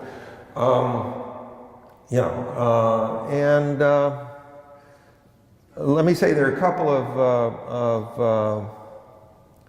other studies that came out in 2018, one in Finland and one in Denmark, where the situation was somewhat better than the Swiss situation. Between 78 and 79% of males were either in the low fertility range or in the no fertility range. The majority of those were in the low fertility range. So that was better than what we're seeing in Switzerland a year later, but not good at all. So you can see how these things apparently are getting more and more severe. And you know, we're literally destroying ourselves, I think, very, very quickly. Question, yeah? Do they have an explanation for? Well, what I said was that, and this applies there as well as in the other situation. We don't have any other explanation other than EMFs. It could be that there is something else going on, but there is no evidence for something else going on that can explain this. So even if you're skeptical about that, and healthy skepticism is the basis of all good science, what is obviously clear is that we are taking risks of the sort that no rational society on Earth can possibly take. We are taking multiple risks and multiple existential threats. And even if you're skeptical, you're not absolutely certain, and maybe nobody should be absolutely certain that this is what's going on. We don't have any other explanation for it. This is something that's staring us in the face with extinction. When you have that happening, you don't sit around and wait and discuss whether we should do anything. You act, and you act vigorously. That is what has to be done in any kind of rational situation. So the question, it's a question I've raised, and has our collective brain function already deteriorated to the point where we can't deal with this? And so that's a question you should ask the authorities in Amsterdam. Have their collective brain functions already deteriorated to the point where they can't deal with this? In which case, we're doomed. If their brain function working. Yeah, I mean, we haven't completely lost our brain function, but at some point, you get to the point where our collective brain function really heavily impacts many, many things. I think we're getting close to that at least. So, this is a big issue. Okay, what is it? What has been the reception in Switzerland, Finland, and Denmark? I don't know. I'm going to Switzerland after I leave the Netherlands, so we'll find out. What is this thing doing? Shoot, I don't know what the hell it is doing. Okay. So the simple answer here is I think it's highly probable that 5G will greatly speed this up. It's already going incredibly rapidly. I mean, we could go over the reproductive cliff in months instead of years from 5G radiation. I mean, it's just a huge amount. So far, we don't have any data on what 5G is doing in human fertility, I have to say. So I don't know. We have data on some other things, but not on this. And of course, it takes 9 months to produce a baby, so it may be, the terminal drop in reproduction may be delayed somewhat because of that. We'll see. Okay. So we have all these neurological and neuropsychiatric effects. And, I can't sleep, I'm tired all the time, I'm depressed, I've got headaches, I can't concentrate, I have cognitive dysfunction, what some people call brain fog, anxiety, stress, agitation, memory dysfunction, sensory dysfunction. This affects the eyes, the ears, all of the senses are impacted by it. You get tinnitus. So you got lots of things going on in different parts of the body depending on different impacts. And as I said before, when you look at animals, you see major changes in the brain structure. Those structural changes in animals actually look very similar to what's seen in Alzheimer's brains, and I'll talk about that in a minute, in a little bit, that are produced by the Emfs. And these were studied back in the 1950s and 1960s, so these are old data. We've known this for a long time. And I've made an estimate on how fast our collective brain function might collapse. And the estimate, and this is a very, very rough estimate, I have to say. And this was based on, first of all, human occupational exposure studies that were done back in the 1970s and 1980s, and how fast they progressed. And it's also based on what we're seeing in animals with the animal brains, and typically things go about 15 to 30 times faster in these rodents than they do in us. So you can at least make a rough estimate about how fast it may be going in us based on how fast it's going in the rodents. And so I estimated about a year and a half ago or a year ago that it would take about 5 to 7 years for our collective brain function to crash. Very rough estimate, might be off in either direction. That would suggest maybe the estimate now would be something like 4 to 6 years. Some people have told me, oh, I think it's already happened. I hope they're wrong. Yeah. I think when our collective brain function crashes, we will go into utter chaos. Utter chaos. Absolute utter chaos. It will make the worst apocalypse movie look probably relatively mild. That's my prediction. As I say, this prediction about timing is hard to know. But that would be my guess. It may be worse in the U.S. where we've got lots of weapons around, or maybe not. It's hard to know for sure. My expectation, the integrity of the whole social fabric will begin to disintegrate. And it may disintegrate faster. May disintegrate faster when we know we're extinct. When we know we're extinct, even if our brain function is still functioning at some level, that's gonna help with the disintegration. That's pretty obvious, I think. So.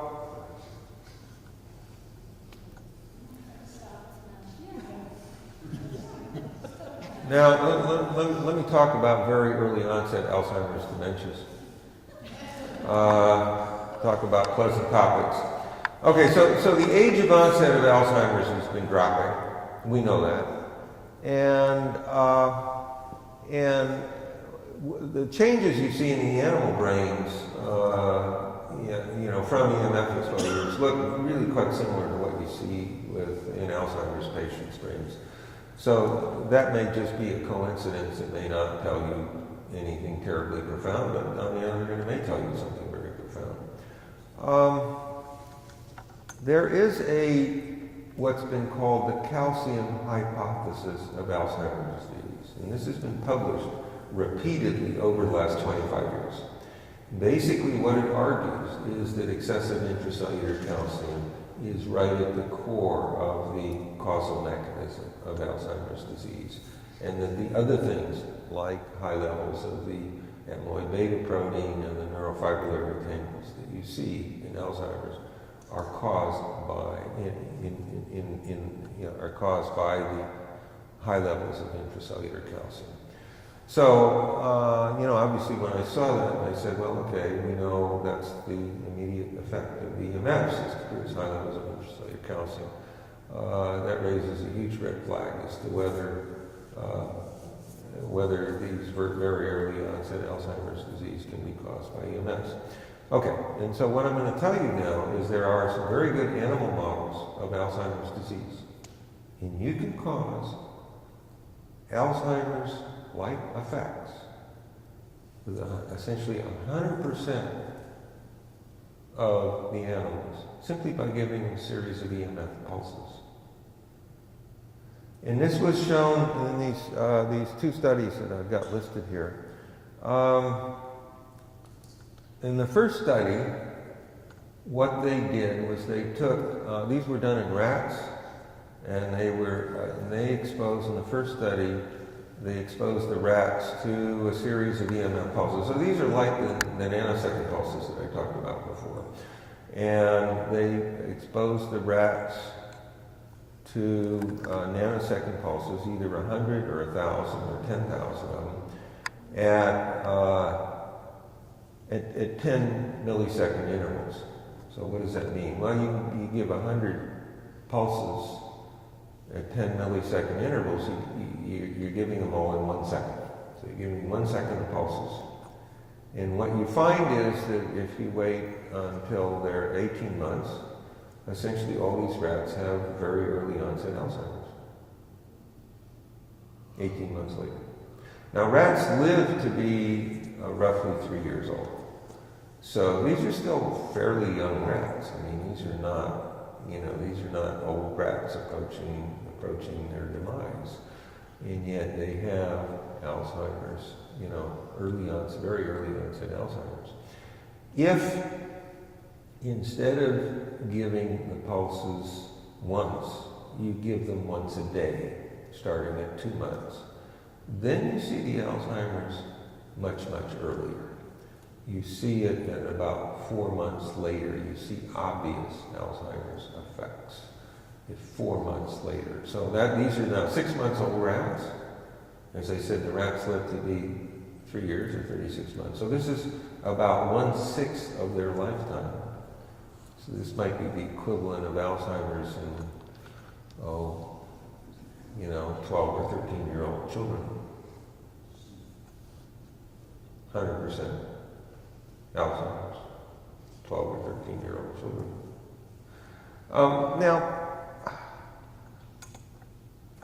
So when you have something like 5G radiation, it is extraordinarily highly pulsed. Let me just say the pulsations in 5G are different than these. These were nanosecond pulses, pure pulses.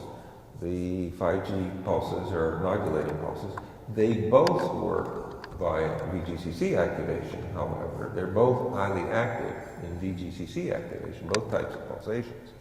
So it's not, what is this thing doing?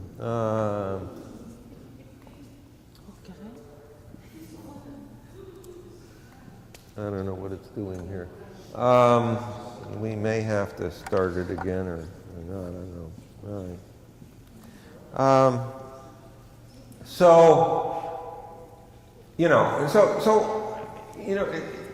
I can't tell you, it's quite possible that even 1 second of highly pulsed 5G radiation could cause universal, very early onset Alzheimer's dementias in humans. It's possible. I don't know that that's the case. I certainly hope it's not. But it's perfectly possible. And what we're doing is we're putting out this 5G radiation without doing one single biological safety test. Not one single biological safety test. We're putting out millions of antennae all over the place.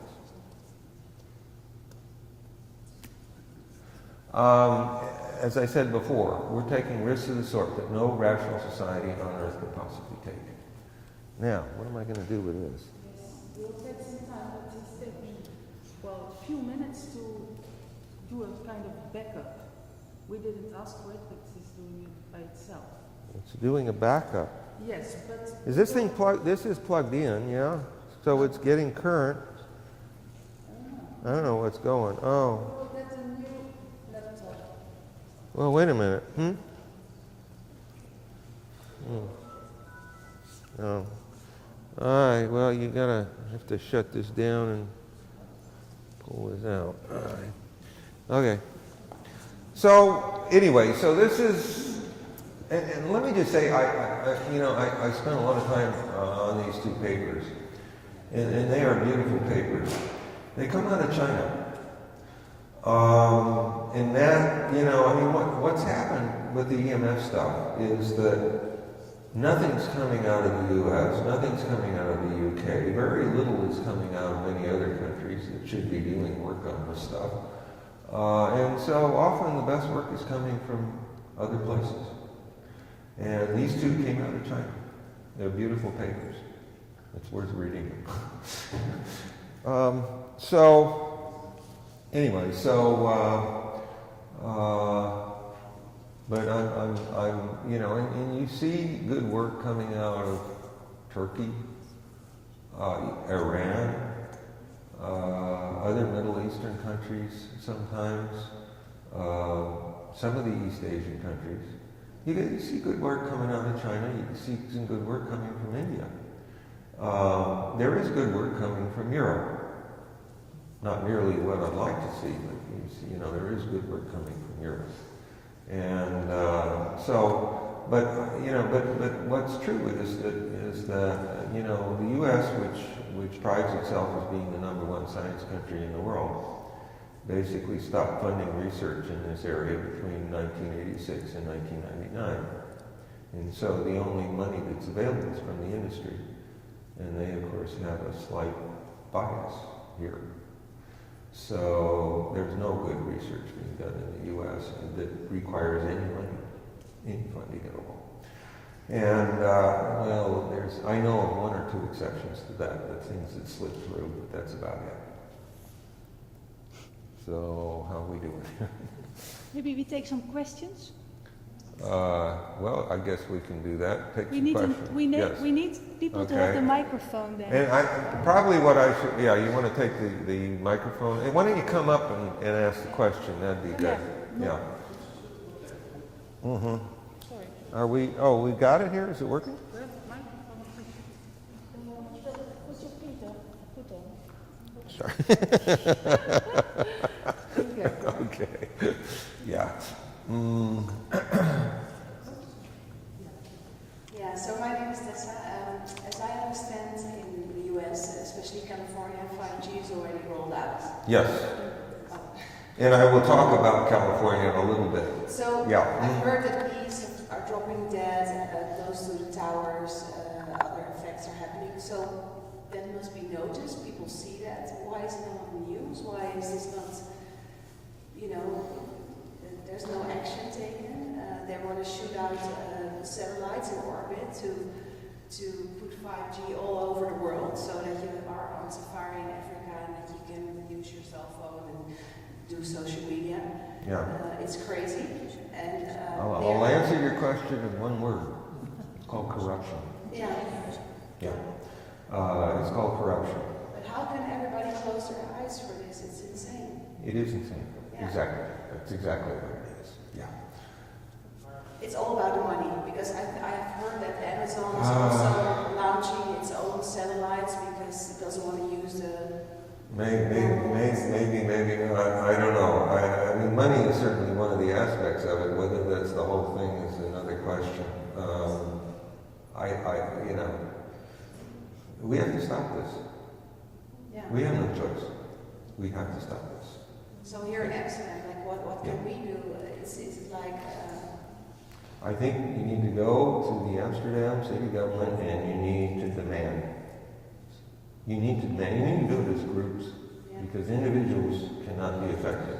You need to do it as a group. You need to say this corruption has to stop. They need to start paying attention to real science, not industry propaganda. And they need to give us our rights under the Nuremberg Code, which guarantees that we will not be experimented upon without informed consent. That's right. So we have to be informed and we have to give our consent. And they are denying us all of those rights. And this situation is... we put in the Nuremberg Code because of Dr. Mengele and his colleagues in the Nazi era, right? Yeah. This stuff is vastly, vastly worse than anything that Mengele did. And I'm not going to, in any sense, defend what he did.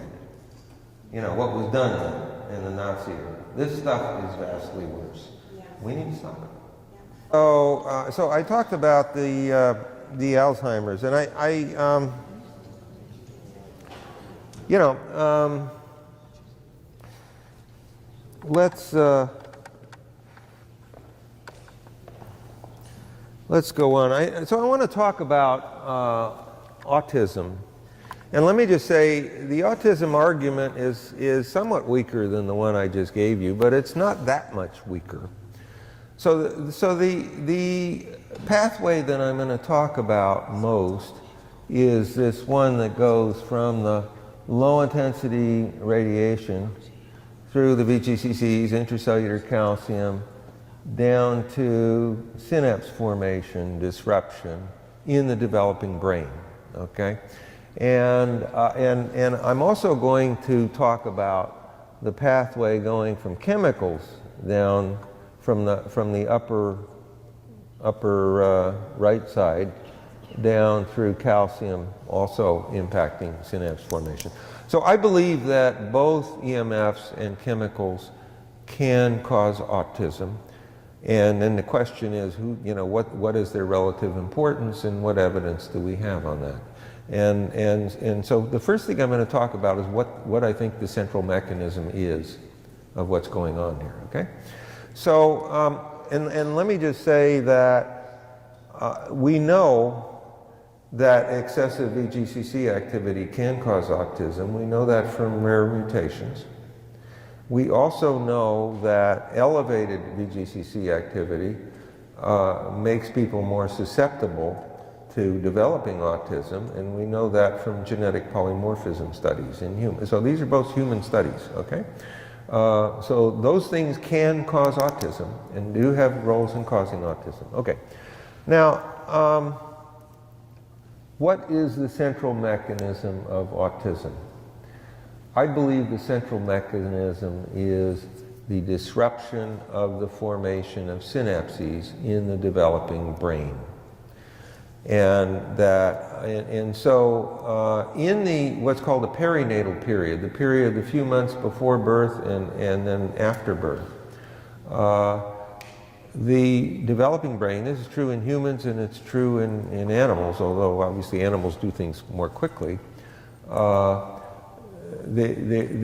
brain is very, very rapidly forming synaptic connections. So the average neuron in a brain of an animal or a human makes about 1,000 synaptic connections with other neurons.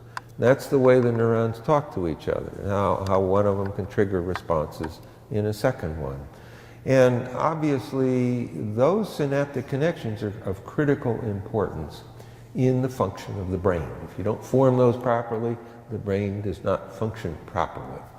And it's been shown that both in humans and in animal models of autism, that the connectivity of different parts of the brain is different. That is, different parts of the brain are connected to each other in order for the whole brain to function, and those connections are disrupted in autism. So, and that's been shown. People have done these studies, and they've shown there are differences in connectivity in autism brains as compared with normals. And and what produces those? Well, those are the synaptic connections, or the things that connect things up. So that makes sense. And the other thing I think that's important to note here is there are also mutations that produce what are called syndromic forms of autism. In about 12 to 15% of the autism patients carry these mutations. Those mutations impact synapse formation. A lot of them do it directly, and then there are a lot of others that impact synapse formation indirectly. So I think the synapse formation is right at the core of the whole autism mechanism. I also think, by the way, and this is similar to what other people have proposed, that ADHD is basically similar to autism, except it's much, much milder. It's much less severe.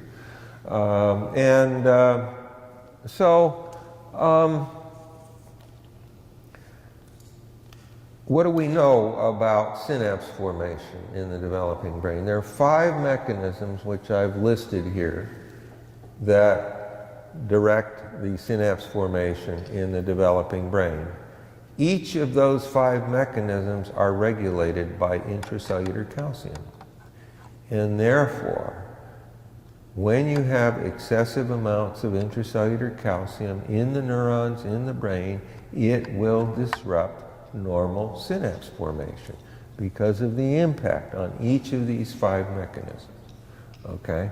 So I think, as I said before, we know that excessive VGCC activity can cause autism. We know that that elevated intracellular calcium actually has a role in causing autism. And, but we also know that chemicals can have roles as well. And the chemicals, I think, act along this other pathway through the NMDA receptors that also produce excessive intracellular calcium. Now, it's my opinion that the EMFs are the main driver of the autism epidemic. And let me tell you why it's my opinion. That's my opinion because these chemicals that act on along that other pathway, the synthesis of many of those chemicals went way, way up during the 30 years following World War II. But that was really before the autism epidemic got started. So I don't think the chemicals are the main driver. I do think chemicals have a role, and I want to make that clear. I'm not saying chemicals don't have a role. I think they do have a role. And I think these two probably act synergistically together. You mean chemicals, heavy metals as well? Yes, yes, yes. Heavy metals as well, yes. And they can also act along this NMDA receptor pathway, yeah. Like mercury, for example. And anyway, as I say, it's my opinion that the EMFs are the main driver, and certainly in terms of the timing of the autism epidemic, the EMF exposures correspond well to what's increased. Now, of course, that doesn't prove anything in terms of causation, but it's another type of evidence that should be brought to bear. Now, so the latest figures that we have in the U.S. for autism births are 1 in 36. And those are based on children born in 2004. We have had gigantic increases in EMF exposures since 2004. And we don't have the foggiest idea what the autism levels are going to be for children born in 2019. We have no idea what it's going to be. Typically the way they do these studies is they wait until children are about 8 years old to do the studies, because often children are not diagnosed until 6, 7, 8 years old. So you figure by the time they're 8 years old, most of them have been diagnosed, and you can get good figures. That's the way these things usually work. So as I say, we have no idea what it's going to be. But we may already have absolutely massive effects on autism, completely apart from 5G. Completely apart from further expansion of 4G, completely apart from putting radar units in cars, completely apart from all of the other exposures that are being planned for us, whether we want them or not. We may have gigantic effects already on this, and we don't know. So I think this is another nightmare scenario. Raya, you had something you want to come up and say it, or what? Yeah. What? Okay. We address autism very much to psychological things,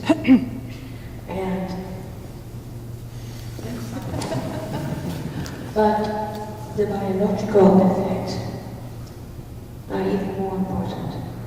So a lot of kids taking medicine.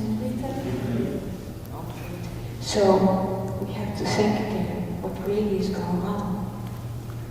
So we address these kids to go to the GGD, the therapist, This is the culture all over the world, especially in Holland. So we have to go back to the real cause. Yeah, let me just say something about that. All of the psychiatric diseases are biological. Every single one of them is biological. We know that from, we know there are physiological changes that go on in the brain. They're often not nearly as simple as what some people argue, that, it's, too much or too little with some particular neurotransmitter. That's probably not the case. But they're, they all have biological mechanisms, and we know that partly from the genetics. We know that they're genes that act to help determine susceptibility to these things. And what do genes do? They influence our biology. So, we have psychiatric symptoms and we have psychological symptoms and all of that stuff, and that's important. But basically, the causal mechanism isn't that on any of these things.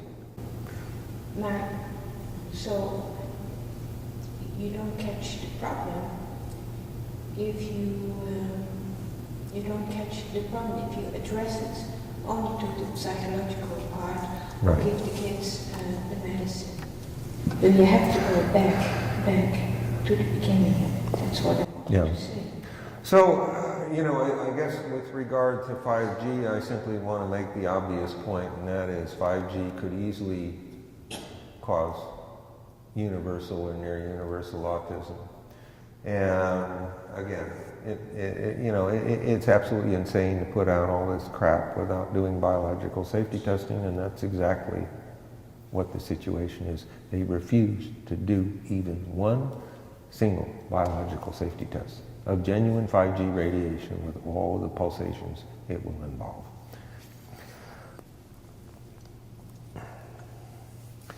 Cellular DNA damage is another major concern, and I'm particularly concerned not just the cancer, which is a major issue. I'm not saying it's not, but in terms of the effects on our what's called our gene pool, all of the genes that we have in fertile individuals that could be passed on to future generations. And of course, we've already said fertile individuals are dropping like flies. The problem is that we know that the DNA in human sperm, in fact, is impacted by Wi-Fi, by cell phone radiation, by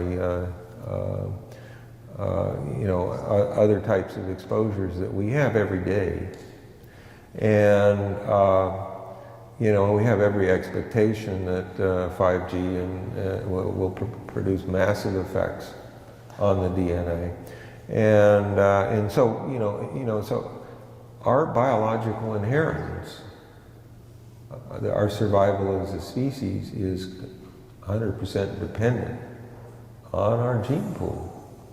If we heavily contaminate our gene pool, we're extinct. We're gone. So, and there's no way of recovery unless maybe there's some group somewhere in the middle of New Guinea or someplace that survives somewhere. So, this is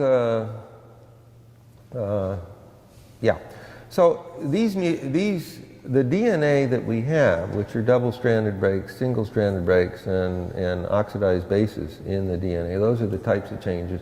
Those all produce very important types of mutations in human genetics. And so we're talking about things that will heavily impact us as these effects, as these things become more severe. I want to say one other thing about this that is perhaps a delayed effect. Nevertheless, it's a delayed effect that again can easily produce extinction. One of the things, these double-stranded breaks, and the double-stranded breaks have been known to produce chromosomal rearrangements. The first time it was shown from EMF exposure was back in the 1960s. This was shown that you get chromosomal rearrangements from EMF exposures. When you get very high levels of chromosomal rearrangements, what happens? Basically, each of us becomes our own species. We have different chromosomes, we can't reproduce together. It's sort of like, you know, crossing a horse with a donkey. You get a mule, but it's sterile because of the chromosomal, you know, incompatibility of the two species. They're different. So when they undergo, and when they try to undergo sexual reproduction, it doesn't work properly. And so, but that's, you know, and so we may well be heavily contaminating our genomes with various kinds of chromosomal rearrangements, in which case each of us sort of is its own species, which means nobody can reproduce. Now that's not going to show up instantaneously because like horses and donkeys, you know, you will get a first generation, but that generation will be sterile. So, you know, I tell people the more I learn, the worse it gets. And, you know, you just think about these things, and I mean, it's absolutely stunning. Okay, so let's go on to my sixth scientific nightmare, sixth and last. So this has to do with cardiac effect. And let me just say, you know, in each of these cases, I guess I haven't even said the obvious, and that is 5G can easily grossly increase these to the point, you know, to make things vastly, vastly worse. Talk cardiac effects. And so what I think is going on here, and it really helps to kind of understand, you know, the biology of this, to make sense out of it. These all involve aberrations in the electrical control of the heart, okay?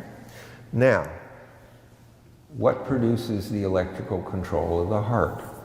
There are what are called pacemaker cells in our heart. So we're not talking about electronic pacemaker, we're talking about the real biological pacemaker that we have, that all of us are born with. And there are pacemaker cells in a part of the heart called the sinoatrial node. You've heard of atrial fibrillation? I mean, that's basically, you know, what happens when this thing doesn't work right, okay? And you get the arrhythmias because of that. That's what atrial fibrillation is. And so it turns out that those pacemaker cells have a very, very high density of the VGCCs. Why? Because the VGCCs are very important for the pacemaking activity. Makes sense. And so I think that they are highly sensitive to the EMFs as a consequence. And in fact, we have some data on that. There was a rodent study which showed that EMF exposure caused the sinoatrial node to undergo changes in its structure that are very similar to what you see in heart failure. So basically this part of the heart that's of critical importance is changing its structure so that it is highly dysfunctional. And I think that's basically what's going on in, you know, when you have chronic exposures to these EMFs. So we know that there are epidemics of young, apparently healthy athletes dying. I think I already talked about that, didn't I? Dying in the middle of an athletic competition. And I think that's, you know, this is what's going on. The chronic exposures are causing that part of the heart to become highly dysfunctional. And people die of sudden cardiac death. You can also get sudden cardiac death in animals from EMF exposures. That's been shown. And we had the 5G testing, which was denied, producing bird deaths in Rotterdam. And so there was a subsequent news article that was published here, which interviewed the workers who had been testing 5G. They had been told to lie about it. Some of them did not lie about it. They said that, yes, we were testing 5G on those same days that these birds were flying along and dropped dead out of the sky.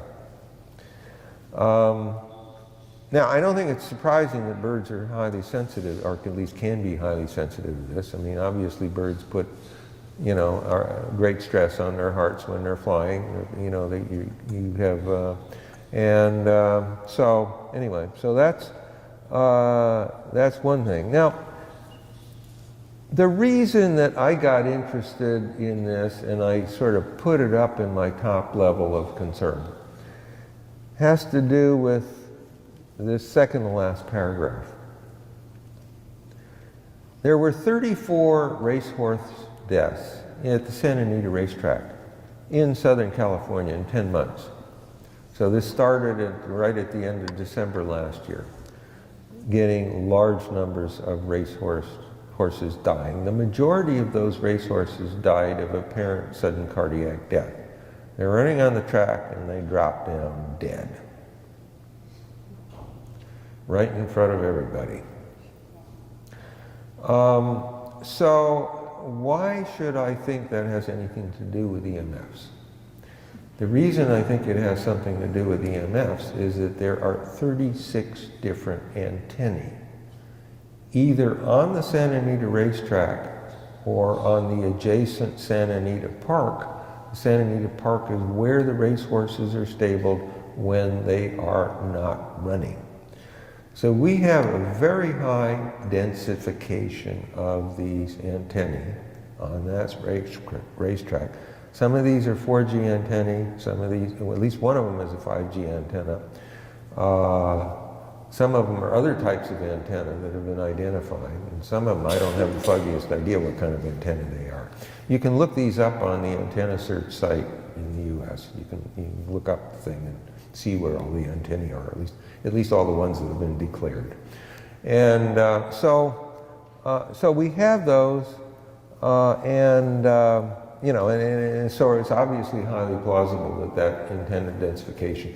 The 4G, 5G system has at its core very high antenna densification. So it's not at all unreasonable that it's going to produce similar effects, widespread in humans and in animals. That's one thing. The other thing I want to say is that some of these racehorses died for a different reason. They died of massive bone breakage. So how can massive bone breakage be produced by EMF exposure, or can it?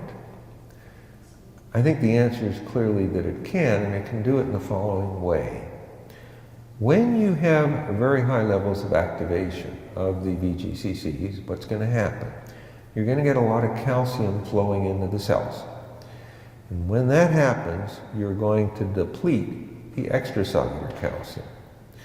When you deplete extracellular calcium, what your body does is it secretes parathyroid hormone. So this is not thyroid, it's parathyroid. And what the parathyroid hormone does is it goes to the bones and it pulls calcium out of the bones to restore the extracellular calcium levels. And so what's going to happen? Well, you're going to weaken the bones, and racehorses, of course, put huge stresses on their bones. So, you know, one of the things I think that's interesting here is the following. When you understand what's going on here, and you understand, you know, basic physiology and biochemistry, and in this case, you know, everything becomes clear. You know, all these things that look really puzzling, and you say, well, I can't really figure this stuff out. It's really very clear what's going on. And that's something I think that, you know, that you need to take away from this. I mean, this is something, we know a lot about these things. And all these so-called mysteries are, you know, they're really not that mysterious at all.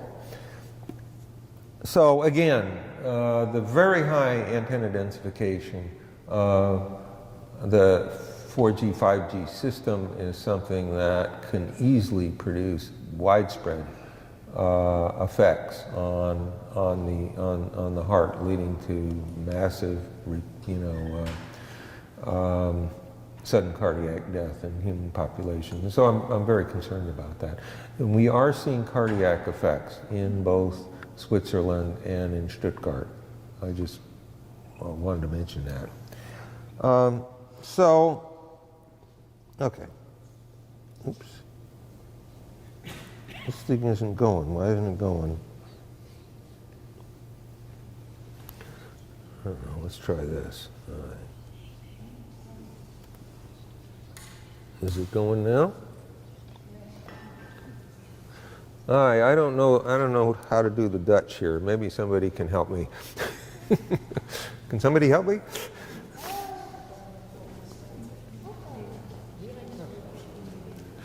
All right. How do I get this to change the slide?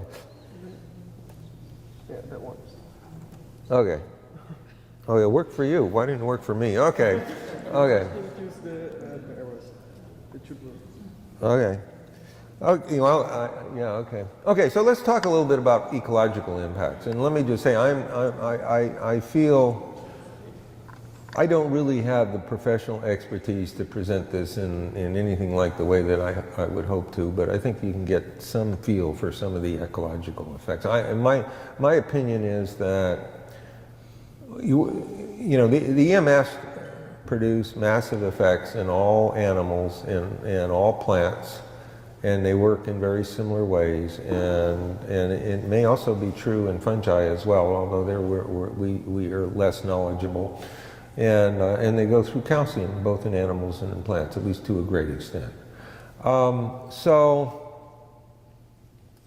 And millimeter waves, will have much higher impacts on these tissues because of the pulsation, and the whole 5G and 4G system involves very high intensities as well as very high pulsations. And so, this is all stuff that we have to worry about. I think that most organisms will be much more highly impacted than we will, and as I've already said, I think we will be massively impacted. And the reason I think most organisms will be more impacted is basically because we have relatively low surface to volume ratio, so we have relatively low surface area to impact relative to the volume of our bodies. And we know there will be very heavy surface effects, in addition to having penetrating effects as well.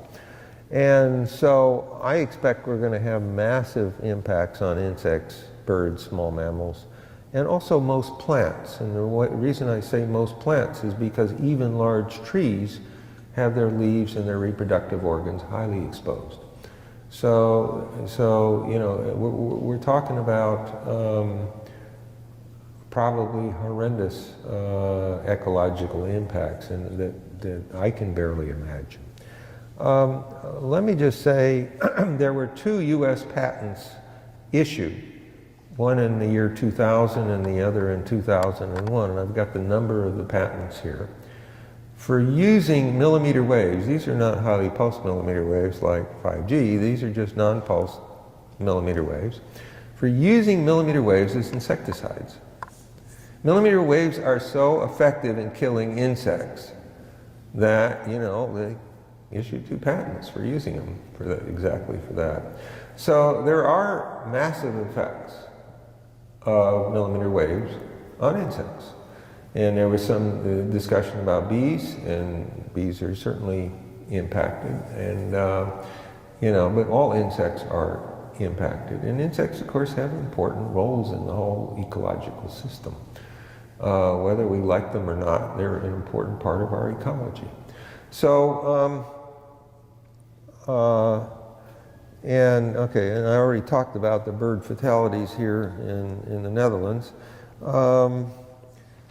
So I want to talk about some other things here.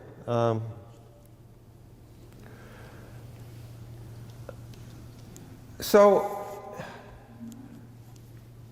EMFs work in plants also through excessive calcium. We know that. And excessive intracellular calcium. And calcium is very, very important in plants for calcium signaling, and the peroxynitrite pathway that I talked about is probably also going on in plants as well. I mean, we know there are effects on DNA in plants of EMFs, okay, and so very similar to how they affect the cells of our bodies.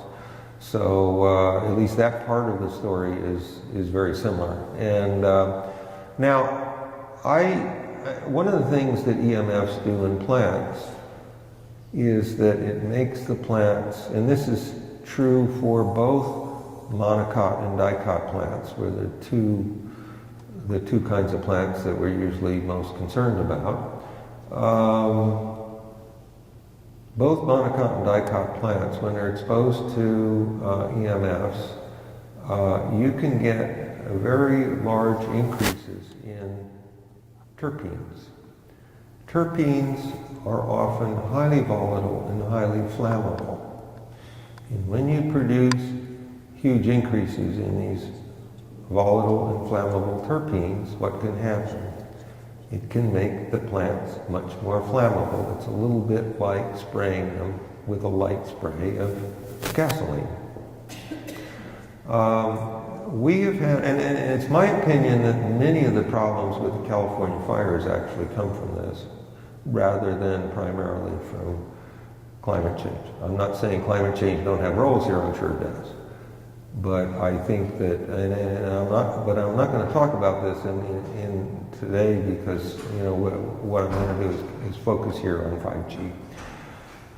We may have already seen several 5G fires caused by this, and I say may because, and of course that implies you may not have seen it. In South Korea had 5 smaller cities with massive fires of the sort that Korea had never seen in its history, a day and a half after they turned 5G on. You're leaping out of time, so you have... Okay. And maybe that's a coincidence, but maybe it's not. There were tens of thousands of people fighting these fires because they were absolutely massive fires that spread with extraordinary rapidity.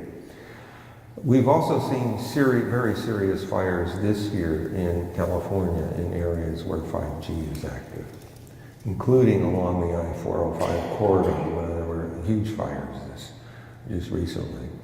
So, I'm not saying these are necessarily 5G fires, but I strongly suspect they are. And so,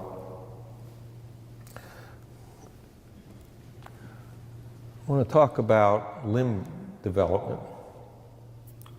There have been a whole series of birth defects in humans that have been reported in Germany and France, in areas where 5G was turned on. And these are newborn babies that are born with big defects in their fingers, in their hands, in their arms, and in some cases in their legs, and including whole hands that are missing and whole arms that are missing in the newborn babies. Now, okay, so why should I think this has anything to do with EMFs or 5G?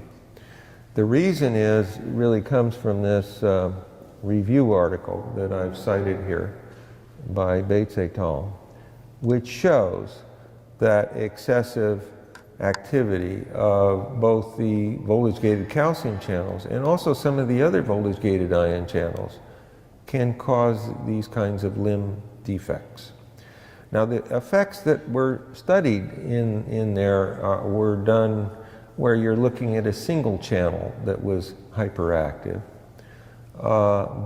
whereas, of course, the EMFs can make all of them hyperactive. And so the limb defects are not identical. but they may well be caused by the same mechanism, because, as I say, you know, when you activate all of the VGCCs and the other voltage-gated ion channels, you're going to get effects that are going to be different from just turning on a single channel. And so, but anyway, you can get these kinds of birth defects. You also get, by the way, birth defects that have to do with changes in the structure of the face.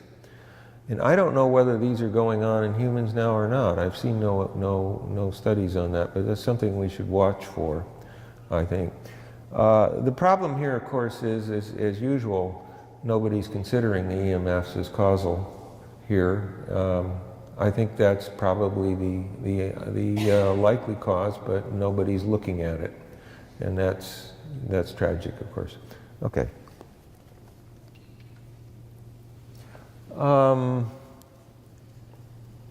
Now, what's happening in humans? What else do we see that's happening in humans? In Switzerland, we know that there are neurological and neuropsychiatric effects that are quite serious. We are running out of time, so perhaps you could finish. I'm finishing. Oh. Okay. These have been, you know, so we have neurological, neuropsychiatric. We also have cardiac effects. These are quite, you know, relatively severe, more severe than we see with other kinds of EMFs. One thing I want to say, and I want to make this very clear, the effects you see when you first turn on 5G will be a tiny, tiny fraction of what any fully fledged 5G system will produce. Because initially when you turn it on, 5G has almost nothing to communicate with. So when you see severe effects here, it tells you clearly that a fully fledged 5G system will be absolutely massive in its effects. And that's, of course, what we've been predicting.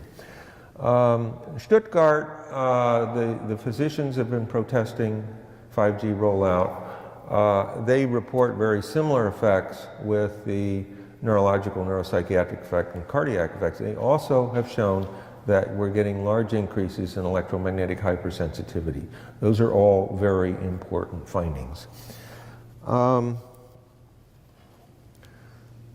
In Southern California, there have not been any publications on this. I'm in contact with a psychiatrist in Southern California, and she is seeing psychiatric problems of the sort that she has never, ever seen before in her entire career, including very strong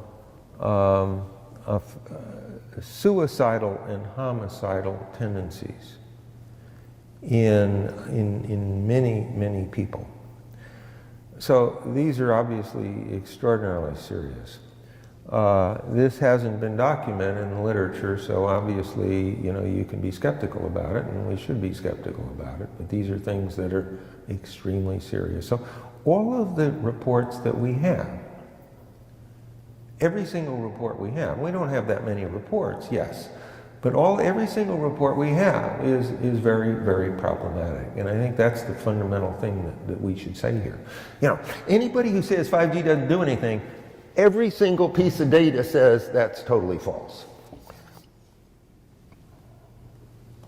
Okay.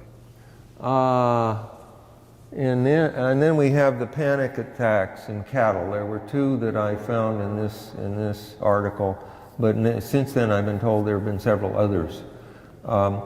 You can get panic attacks from EMFs. Let me tell you how. Excessive VGCC activity can produce fear responses in animals. We know that. In fact, you can also produce it in humans from mutations. The other thing which is true is that excessive VGCC activity causes the release of high amounts of norepinephrine. Norepinephrine is the fight or flight hormone. It's the thing that gives you the energy to, you know, to get out of there or to fight someone. So you know, exactly the kind of things that happen in panic. Okay? So, you know, it's eminently reasonable these panic attacks are caused by EMF exposures, and they occurred, you know, and they were proposed to have been caused by, although we don't know that for certain, by the 5G rollout. And so that's a concern. So I just want to say one thing about this. We have much safer alternatives. Wired alternatives are always preferable to wireless. Always. And we have the regulatory agencies that are all corrupt. We have the newspaper articles that all run industry propaganda as if it were news. In my judgment, 5G presents threats of the sorts that have only been equal once in human history, namely the threat of instant nuclear annihilation. I think we need to stop 5G. We have no choice. But having stopped 5G is just the first step. We have to start reversing many of the exposures that we already have. And many of them, in fact, can be reversed relatively easily. Others are more difficult. But everything that we are exposed to, we can greatly improve the situation. We have to do that. And thank you very much.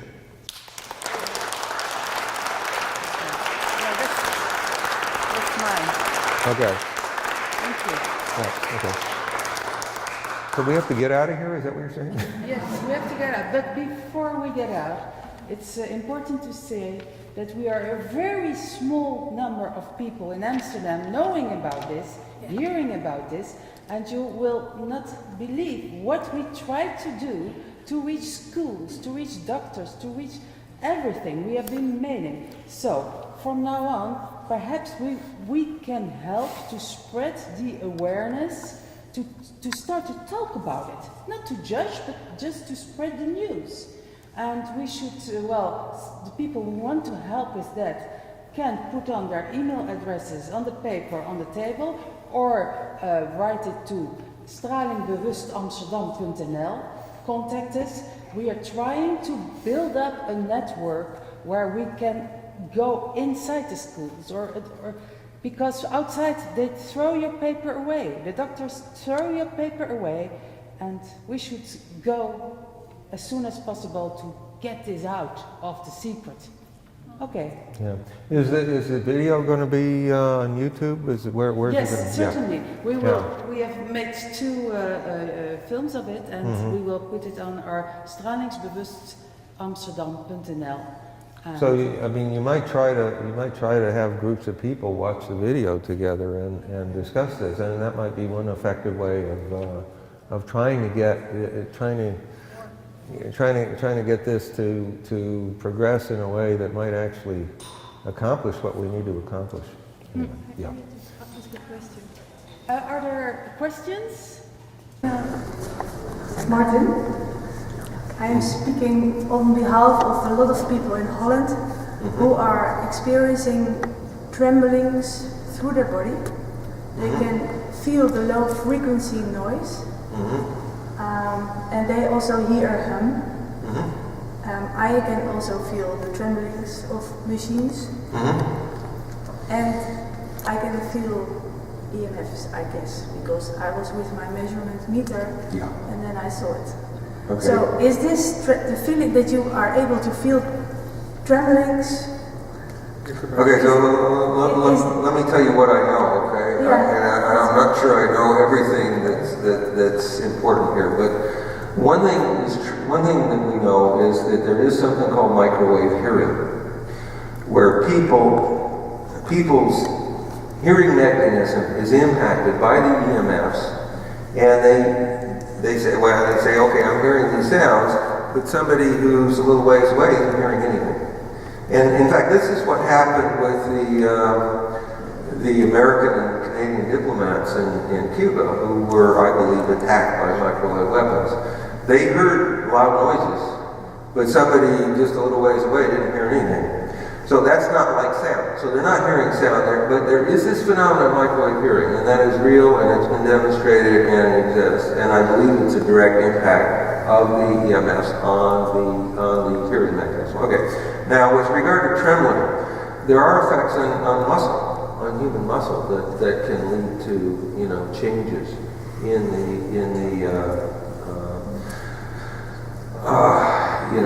the contraction of muscles. So that might produce trembling. Maybe that's not what you're seeing. Maybe you're seeing a neurological effect. There are lots of neurological effects. It feels more on the nervous level. Yeah, well, I mean, the whole nervous system is heavily impacted by EMFs. There's no question about that. So almost anything that the nervous system does could, at least in principle, be impacted. So, yeah, okay. Thank you. Yeah.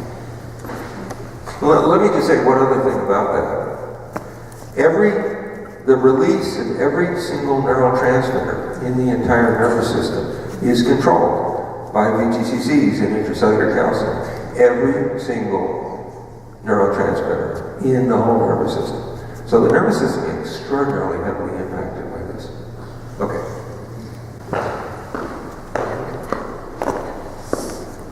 Yeah, I certainly believe in mobilization of people around here and everywhere, but city councils and everybody is pointing towards the national government and towards the gezondheidsraad. So the people and they point to ICNIRP, who is making the rules. So who is addressing ICNIRP? ICNIRP is not making the rules. ICNIRP is a private organization that is putting out false information, and that information, when it's taken up by government agencies, is their responsibility. ICNIRP is not responsible. I mean, they're responsible for lying through their teeth, but they're not responsible directly for the actual decisions. Yeah. Okay. So, and is it possible that people like you organize the discussion with ICNIRP so that they have to relate to all this other information, or because Look, ICNIRP is a corrupt organization. There's no way you can communicate. I've communicated with them, and they, you know, it's a useless process. What we have to do is work on the corruption in the government agencies and have them stop this. I mean, this is absolutely, it is absolutely insane to put out 5G radiation without doing biological safety testing. It is absolutely insane. And anybody who does that and causes these kinds of, I mean, it's just insane. And we are already getting information from Stuttgart, from Switzerland, from California, and that this is unsafe. And not to mention from the Netherlands, where you have, you know, you have the bird deaths and you've got the cattle panic and all this sort of stuff. What more do they need in order to start protecting us instead of protecting the profits of the telecom companies? What more do they need? Yeah, but cities look at the national government.